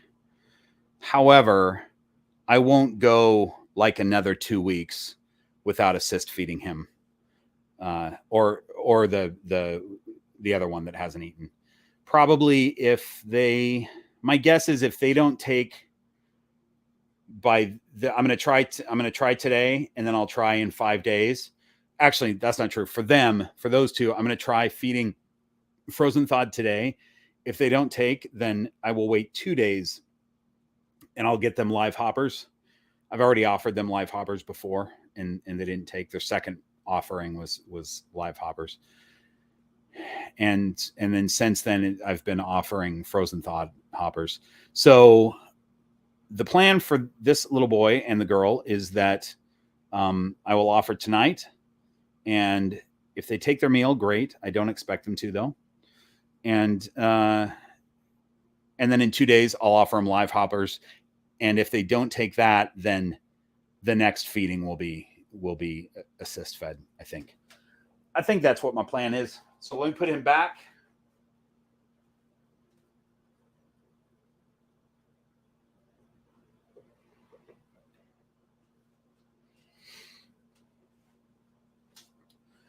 It's always a bit of a, when you're planning to feed your snakes, it's a bit of a risk to handle the new ones. Now, any of my snakes that are established here, I can handle them and feed them the same night. It doesn't matter. But with the little ones, especially if they haven't eaten, it's a bit risky to pull them out and show them to the camera right before I try to feed them. But that one comes out on my hand all the time, and he just doesn't seem stressed. However, when I just pulled him out, he hissed at me. So he didn't want me pulling him out. That might affect him, whether he eats or not tonight, which is unfortunate. Although I really don't think he's going to eat. I know I should have a better attitude about that. Okay, let's see what you guys are saying here.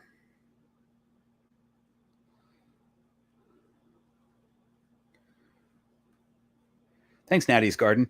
Yeah, it's interesting. He has such a cool color, that burnt orange, which I think is just, it's kind of one of the ways Orange Dream expresses itself. But the other snakes that are Orange Dream in the clutch have other genes that are making it a lot brighter. So in comparison to his siblings, he's got this like deep, rusty, burnt orange that's unique compared to the rest of the clutch. And I really like it. It's cool.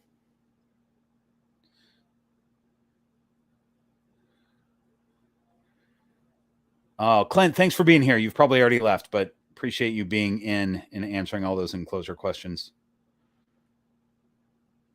It's always good to have him in.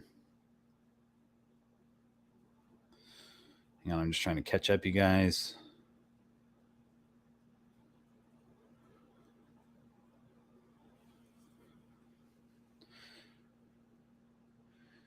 Thief of Dreams, this is a good question. Any plans to do an assisted feeding video? It seems scary to do. Yeah. So here's my hesitation. I've talked about it. I talked about it last year when I had to assist feed a couple snakes. My hesitation is that a lot of people think that if they buy a ball python and it doesn't eat for them right away, they should just force feed it or assist feed it. And that's not, that's going to do more harm than good. And I think that even if I did a video and I said, you guys, assist feeding is only for breeders that hatch out a snake and it has never eaten ever and seems to not know how to eat, assist feeding is a good option. The other reason that you would assist feed is if your veterinarian has looked at your snake and said you need to assist feed this snake. Those are really the only two times that assist feeding should be done. So I feel like I don't want to do a video on it. Maybe I did it in a video last year. I don't remember, but I don't want to confuse the people that maybe won't listen to me when I say those things. And they're just like, oh, I just bought a ball python and I tried to feed it and it's been 2 weeks and it hasn't eaten. So I'm going to assist feed it now. That's a really detrimental thing to do. So it could stress your snake enough to just turn it off to food completely. And I feel like for breeders that do need to assist feed, they've got options. You know, they probably have friends that are also breeders that have done it before. There are videos on it on how to do it, different ways of doing it. But I don't know that I want to do a specific video. I think a lot of my viewers are breeders, but they're not watching my channel for breeding tips, because I've always said this is not a breeding channel and I don't want people to try to learn how to breed ball pythons from me because I am new to it. I just don't have the experience. There's so many like really well experienced breeders that give really good information that you can go to for that info. So I don't want to be one of those guys. There are breeders that watch my channel and I really like that, but they're watching for the entertainment, I think. And there's probably some new breeders that keep snakes maybe a little bit similar to the way I do, where all my snakes are also pets and I interact with them a lot. And I think that's helpful for smaller breeding operations like this one. It's weird to think of it as a breeding operation because it's my house and it's my snakes, but they do breed. Everybody's throwing in their cities and states. Somebody must have said, where are y'all from? I must have missed that one.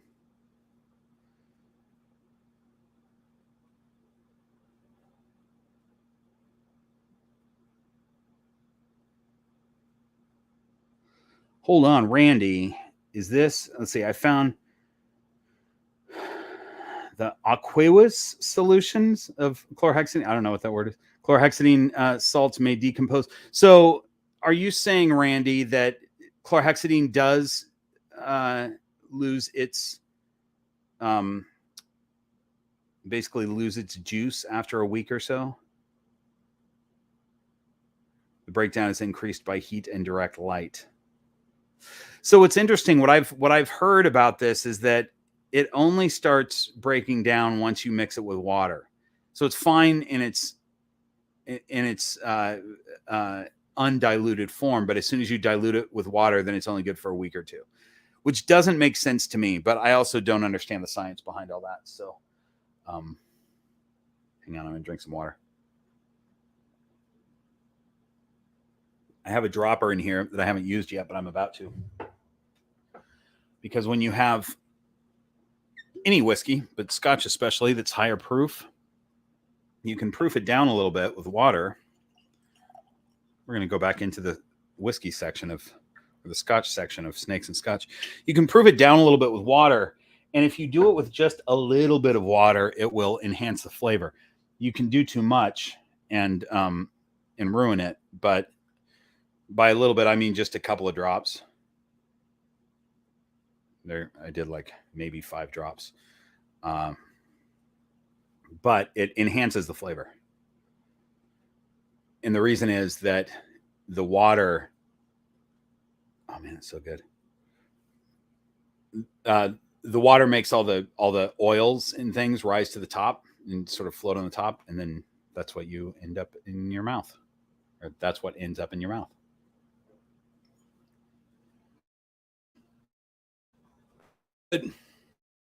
It's so, all right.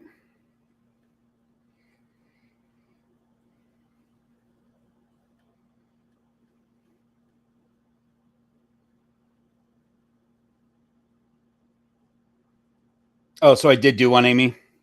Amy knows my videos. So I did do an assist feeding video last year. You do mention it several times in that video.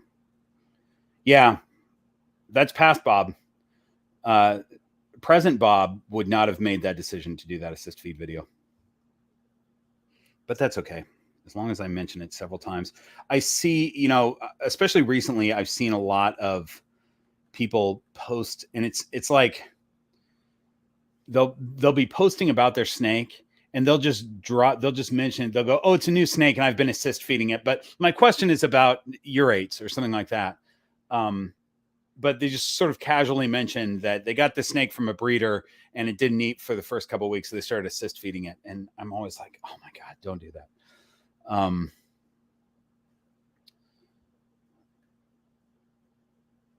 So I don't want to add to people's confusion as to whether they should assist feed or not.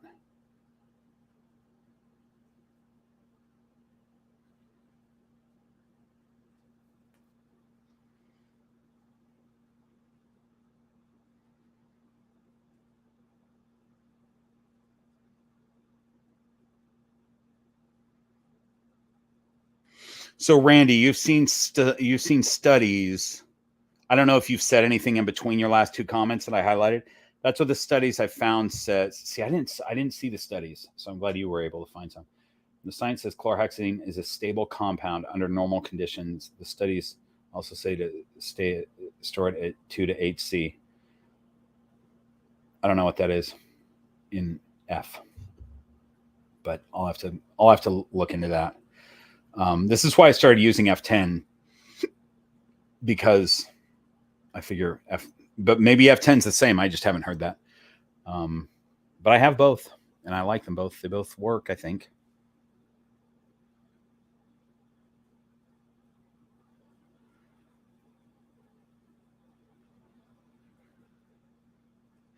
Oh, Natty's Garden is saying, if you're prone to developing allergies, be careful with chlorhexidine. I developed a rash and asthma after years of using it. Oh, that's interesting. Good to know. Ellie Rodriguez, yes, I am drinking whiskey. I'm drinking Ardbeg Anoa. Here, I'll show the bottle for those of you who weren't in an hour and 46 minutes ago. That's what I'm drinking right there. It's going to focus. It's not going to focus. It doesn't really matter. It's not a snake. It doesn't matter. But that's what I'm drinking. One of my favorite Scotch makers is Ardbeg. And this is fantastic. This would be my third favorite bottle from Ardbeg, the Anoa. If you're a fan of this type of Scotch, you guys, and if it means anything to you, my top two are the Corvrecken and the Ugdal Ardbeg. And then I would say the Anoa and the Ardbeg 10, which is their normal. Like if you just see Ardbeg in a store, it'll probably be the 10 year. That's on par with the Anoa. But they're slightly different. But I like them all. They're great. Okay.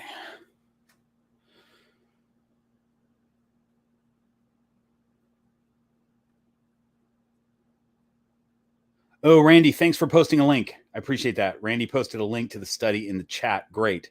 When I go through the chat tomorrow, I will see it and read that study. I appreciate that.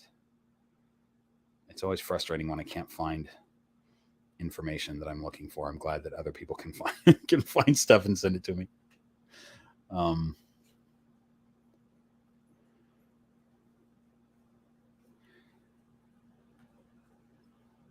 Tyler, my grandpa once told me that Scotch tasted like rusty nails. I've been curious about trying it, but don't know what a good bottle is. I really enjoy whiskey. Tyler, comment. I'm gonna hopefully see your comment again. Comment and tell me what whiskey you enjoy. What do you normally drink?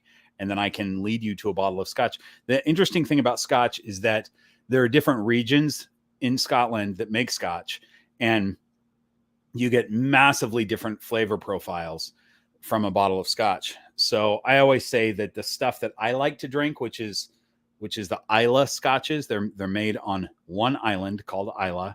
And also there's also some peated Scotches that are made in other areas, but mainly on Islay. And it's what most people think of, what they think Scotch tastes like, which is super like earthy, peaty, leathery, campfire, barbecue flavors. But the truth is that most Scotches don't taste like that. So this is a challenging Scotch for a lot of people when they're not used to drinking it. The flavors are really challenging to them, but some people try it for the first time and absolutely love it. So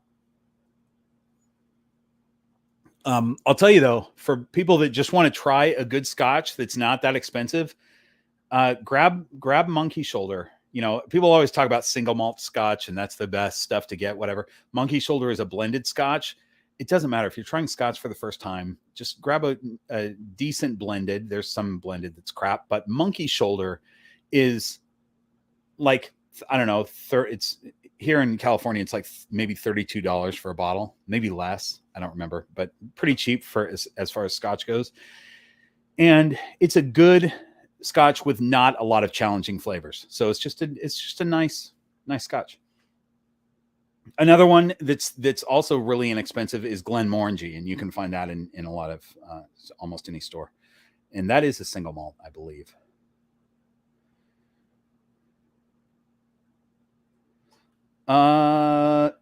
Eden saying, Bob, do your baby snakes go to members? Do you sell them locally only, or is there a website where it's first come, first serve? I'm curious. You know, right now, this is going to change probably as more clutches come. But right now, I have a waiting list that I offer to the Patreon members, and they fill up the waiting list. And then, what I do is when a clutch is hatching, I tell the Horde of Keepers over on Patreon that a clutch is hatching. Would you like to be on the waiting list? And they just tell me. What they're telling me is that they're potentially interested in a snake.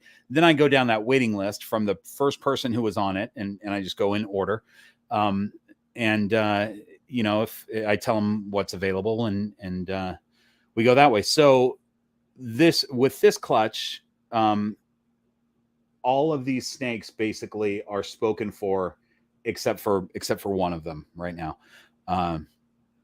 So that one I may keep. I'm going to hang on to him for a while, but what I may do is, you know, if I decide to sell that one, is offer him up on, you know, just mention it on YouTube or Instagram or something like that. I think it's going to come to the point where I'll probably have to get a Morph Market eventually, a Morph Market account, and sell them that way. But I'd love to not have to do that. I'd love to be able to just, it's really nice to know that my snakes are going to people that watch the channel and that are conscientious keepers. And when I sell my snakes to my Patreon supporters, I know that they're conscientious keepers that watch the channel. If I sell to somebody who is not a Patreon supporter, but they came to me from watching the channels, I know that they're probably a conscientious keeper. I don't have a big problem with Morph Market. I don't think that there's a ton of like non-conscientious keepers that buy off Morph Market, but I just don't, you know, once I open up that, then I'm just getting questions from everybody, regardless of what their experience is or whatever. So anyway, it's a long story, but it's something that I've been thinking about, that I think I'm going to probably have to open Morph Market, but I'm going to stick with the Patreon. Patreon will always have first dibs on any clutch. So I'll get a waiting list there. And then anything remaining, maybe what I'll do is just build a website, and on YouTube, I can mention when I've put snakes up on the website. If that works, then I could do it that way. But I may still have to have a Morph Market account. I don't know. We'll see. Okay.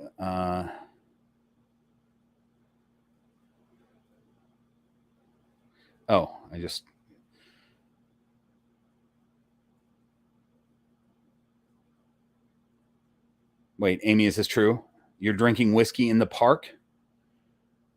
Are you, you're in Cedar City, Utah, which I'm guessing it's illegal to drink whiskey. I mean, probably anywhere in the city, but I know that there's bars, but certainly in a park. If you're in the park drinking whiskey, I think you're breaking the law over there, is my guess. But as you know, when I'm there, I drink whiskey in the park. You guys, there's a great video that I have of Amy dressed up in all of her belly dancing regalia and me dressed up in this ridiculous kilt outfit and everything, pouring whiskey into her mouth from, she's like she's kind of like squatted down to the ground, and I've got this horn, this big drinking horn of whiskey that I'm pouring into her mouth. It's very funny. It's a great little video.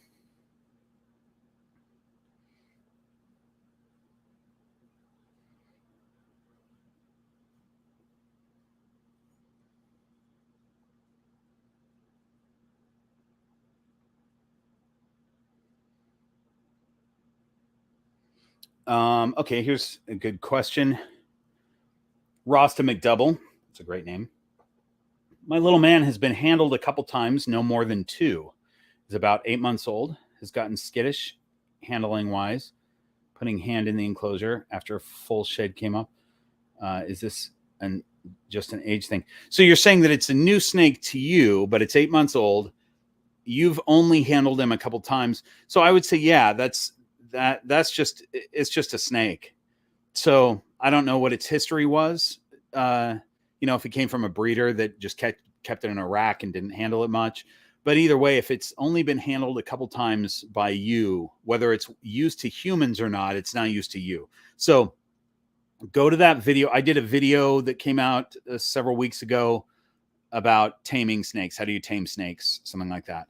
The thumbnail is a red background with a bunch of snakes attacking me, but they're all actually just yawning. I just took pictures of all my snakes yawning, and it looks like they're all attacking me. But it's how to tame a snake. And that's going to help you with some techniques that will help get your snake comfortable with you without necessarily handling them all the time and stressing them out.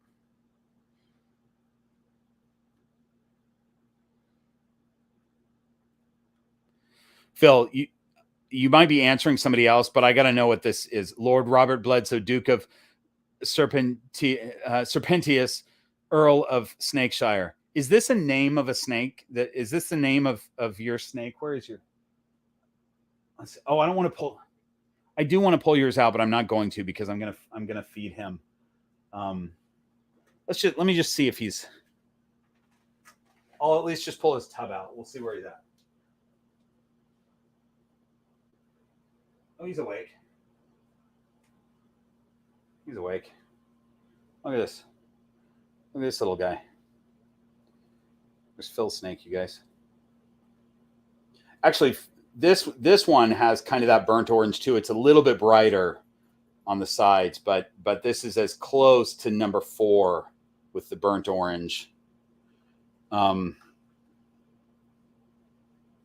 it is a little bit brighter because it's got Inchy brightening it up, and I believe it also has Extreme Gene that's brightening that up. Okay, so he was awake and kind of coming out. I think he'll eat. Cool snake. It's been spending a lot of time in his toilet paper roll.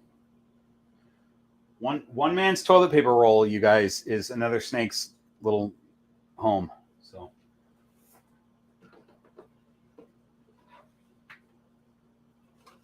keep your toilet paper rolls and your paper towel rolls, because that's what a lot of these are. Is I just cut them up. And the little ones really like to tuck into those little rolls.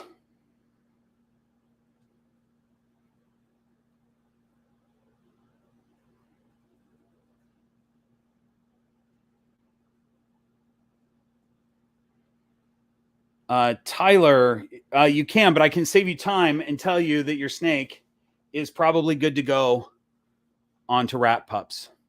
Oh, you want to know genes also? I'm not always great with figuring. Sometimes people send me their snakes and they're like, what genes are these? That's not my wheelhouse as much, unless it's genes that I specifically work with. If I have hands-on experience with the genes, I'm pretty good at telling, but there are so many genes in ball pythons that I haven't worked with, like hundreds, that I have a hard time telling. That morph that I talked about, if you earlier, I can see it. You can sort of figure out genes by going through Morph Market. Anyway, but as far as rat pups, those babies, all of those babies can take rat pups right now.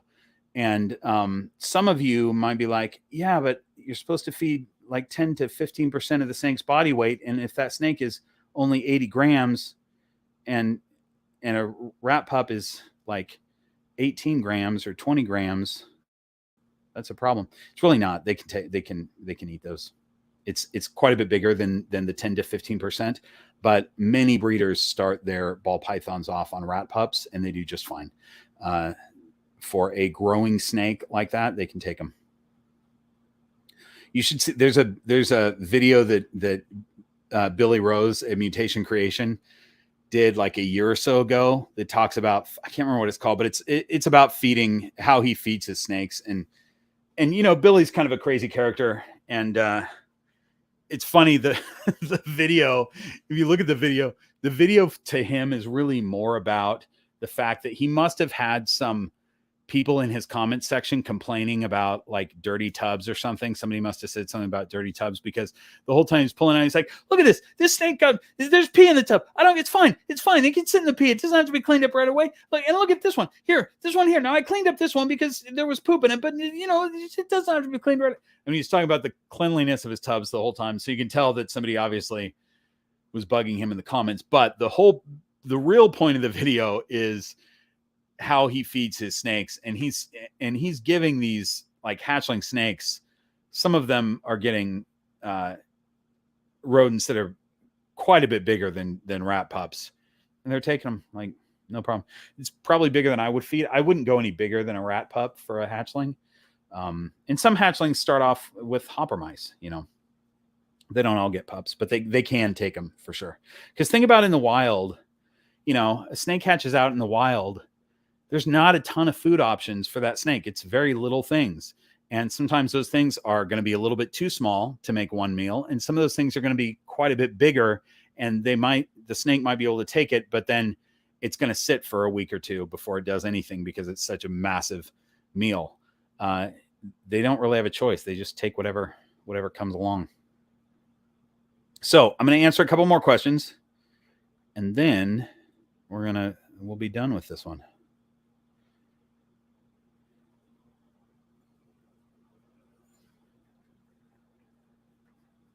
Amy, you're telling me that you're at the park that we were at earlier this year.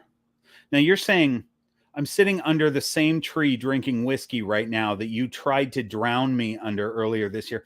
I wouldn't say that I tried to drown you. What I tried to do was pour whiskey into your mouth from above, from a drinking horn, because it looked cool.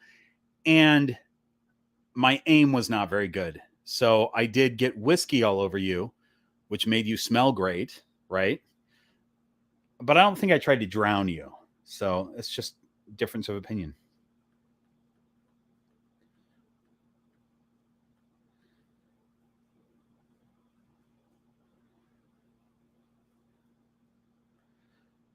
This is a good question. 7, how do you tame a snake to be less head shy?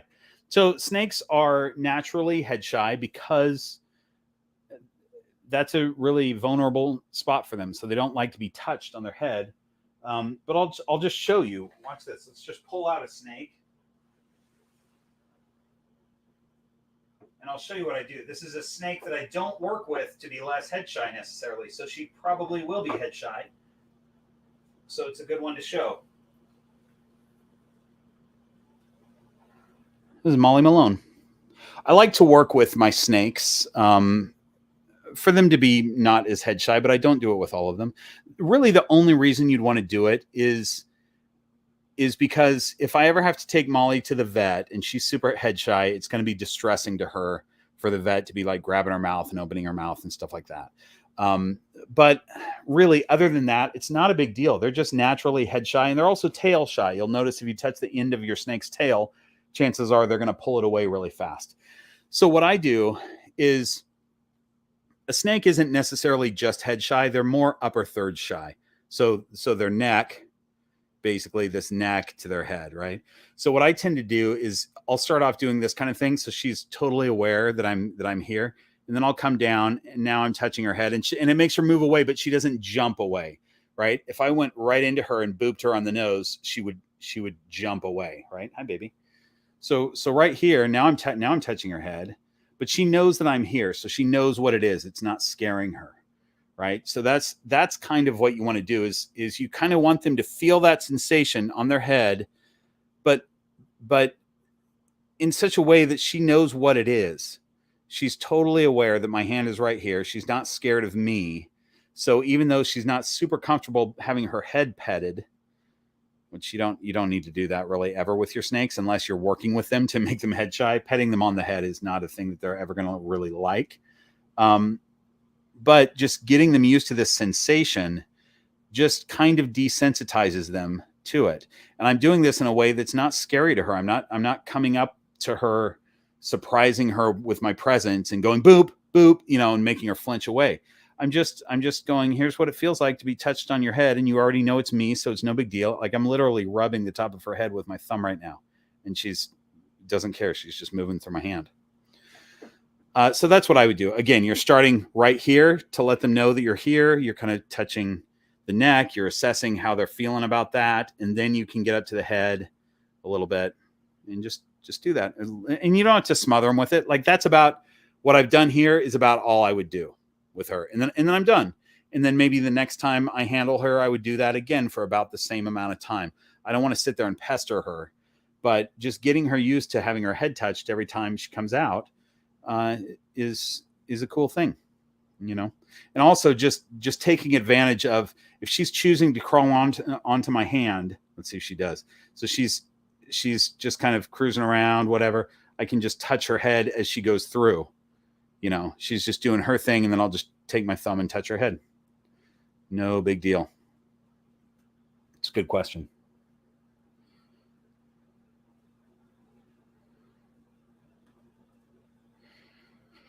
Rocky, I was afraid for my snake last night. Are you ever afraid for your snakes? Not of your snakes, but for your snakes. I sometimes have dreams that they are crushed or hurt and wake up worrying about them. I don't do that. I don't wake up worrying about them, but I told a story earlier in the live stream that the inspector got out last night. If you guys missed that story, you can watch from the beginning and hear it. The inspector got out last night, and I put him back immediately. Like, he knocked something over and it crashed, and I woke up and saw him, and I was like, oh my God, I can't believe I forgot to lock your enclosure. So I put him back, locked his enclosure, then laid there in bed for about 15 minutes thinking, did I really lock his enclosure? And also, what about all the other enclosures? Maybe there are tubs that are wide open right now. Like, I was just so paranoid that everything was open. So I got up and checked everything, and it was fine. But I think I had good reason to worry last night, because I did fail last night. I left his enclosure unlocked. All right, we're almost done here, guys. I just want to scroll through and see if I can find any other questions. Man, I'm way up at the top.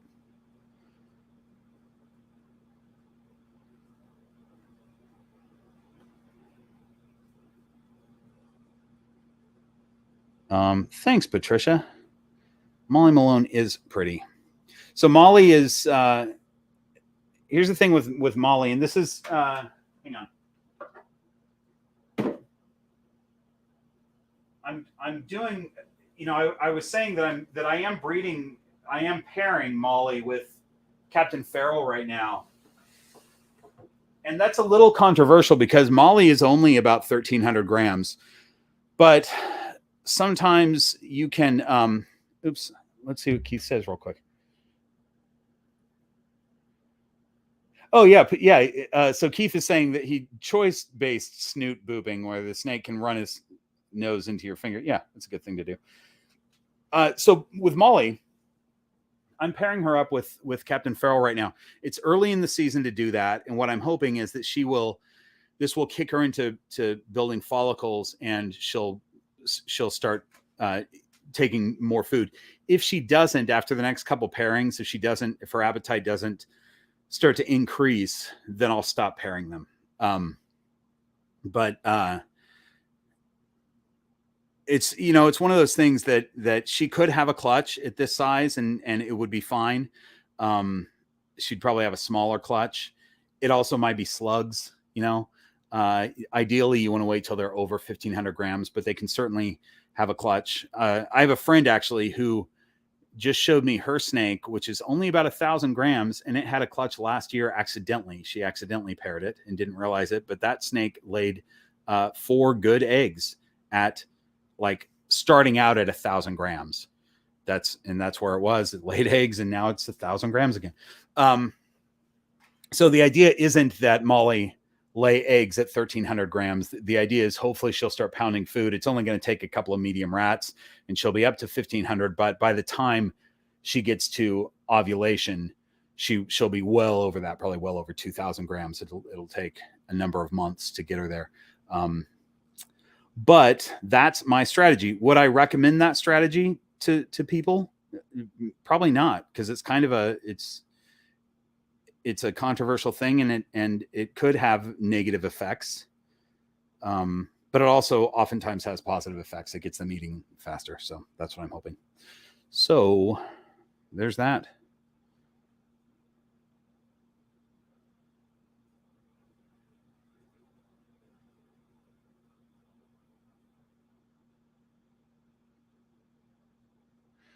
Aiden, as far as target training ball pythons, it's a cool thing to do for their brains, and it's not hard. It's not a difficult thing to do. It's really just pairing your target, whatever your target is, and it can be anything, with food, and it doesn't take very long. I'm finding that my reticulated pythons catch on immediately. The ball pythons catch on fast, and my black-headed python catches on slowly. And that's okay. It might just be that individual, and it might be the species. But she's target trained now. She knows what to do, but it took her a long time. But yeah, I mean, it's really not complicated. You're just showing that target and then handing food. And eventually the snake realizes that when it sees that target, food is coming. So then you can, you can do things like require your snake to interact with the target somehow. So don't just give the food immediately once it sees the target. You back the target up a little bit, and the snake has to come towards the target and touch it with his nose or whatever. And eventually they realize that when they see the target, they then have to interact with it without striking at it, which some snakes that are very food motivated will start striking at the target because they know that means food, and their strike is so, their instinct to strike is so strong that it takes them a while before they override that. So when that happens, like Stella did that for a long time. She doesn't anymore, but she, as soon as she figured out what that target was, it was strike, strike, strike. And so what I do is I let her strike at it, but then she has to relax and then still do what I want her to do, which is come over and tongue flick it or touch it with her nose, and then she gets actual food. So that happens.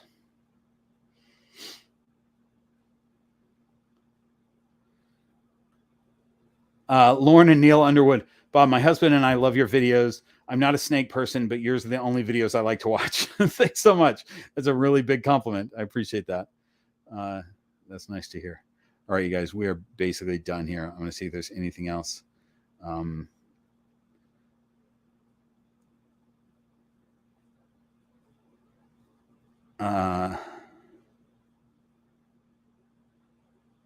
So I answer these two really fast. Aiden's asking, are there certain colors that work better when target training with objects? Yes, stick with blues and greens because they can see that. Snakes can see blue and green. I have those two targets. I have a blue one and a green one. I don't think the shape really matters, and really the color doesn't. They'll recognize the item that you show them, but they can see blue and green, so that's helpful. Okay, last question that I'm going to answer is from Lauren and Neil Underwood again. Which morphs would you say are your favorites? Man, I have so many that I really like. There's some I love Desert Ghost, and I don't have any Desert Ghost in my little family of snakes, but I love it. It's a fantastic gene. I'm a big fan of Pied, and most of the projects, even my Ultramel project, my clown project, those all have them. Hopefully project will have Pied in it eventually. I really like Pied, and I really like clown. There's so many though that are great. I love freeways, which is a gene combo, but freeways I think are amazing, and the combinations you can get with freeways are incredible. And if we're talking about combos, just the super asphalt, like anything with a super asphalt is a crazy looking snake. So I'm excited to be in those projects. All right, you guys, we did it. We went over 2 hours. And we went 2 hours and 15 minutes. This is a long live stream, you guys. thank you so much for being here. You all are fantastic. It's really fun to do these once a month. I think I'm just going to keep doing these at least once a month because it's fun to connect with you guys. I really enjoy doing it, and hopefully you enjoy it too. So thanks for being with me. I'll see you guys next week for a regular produced video. See you later.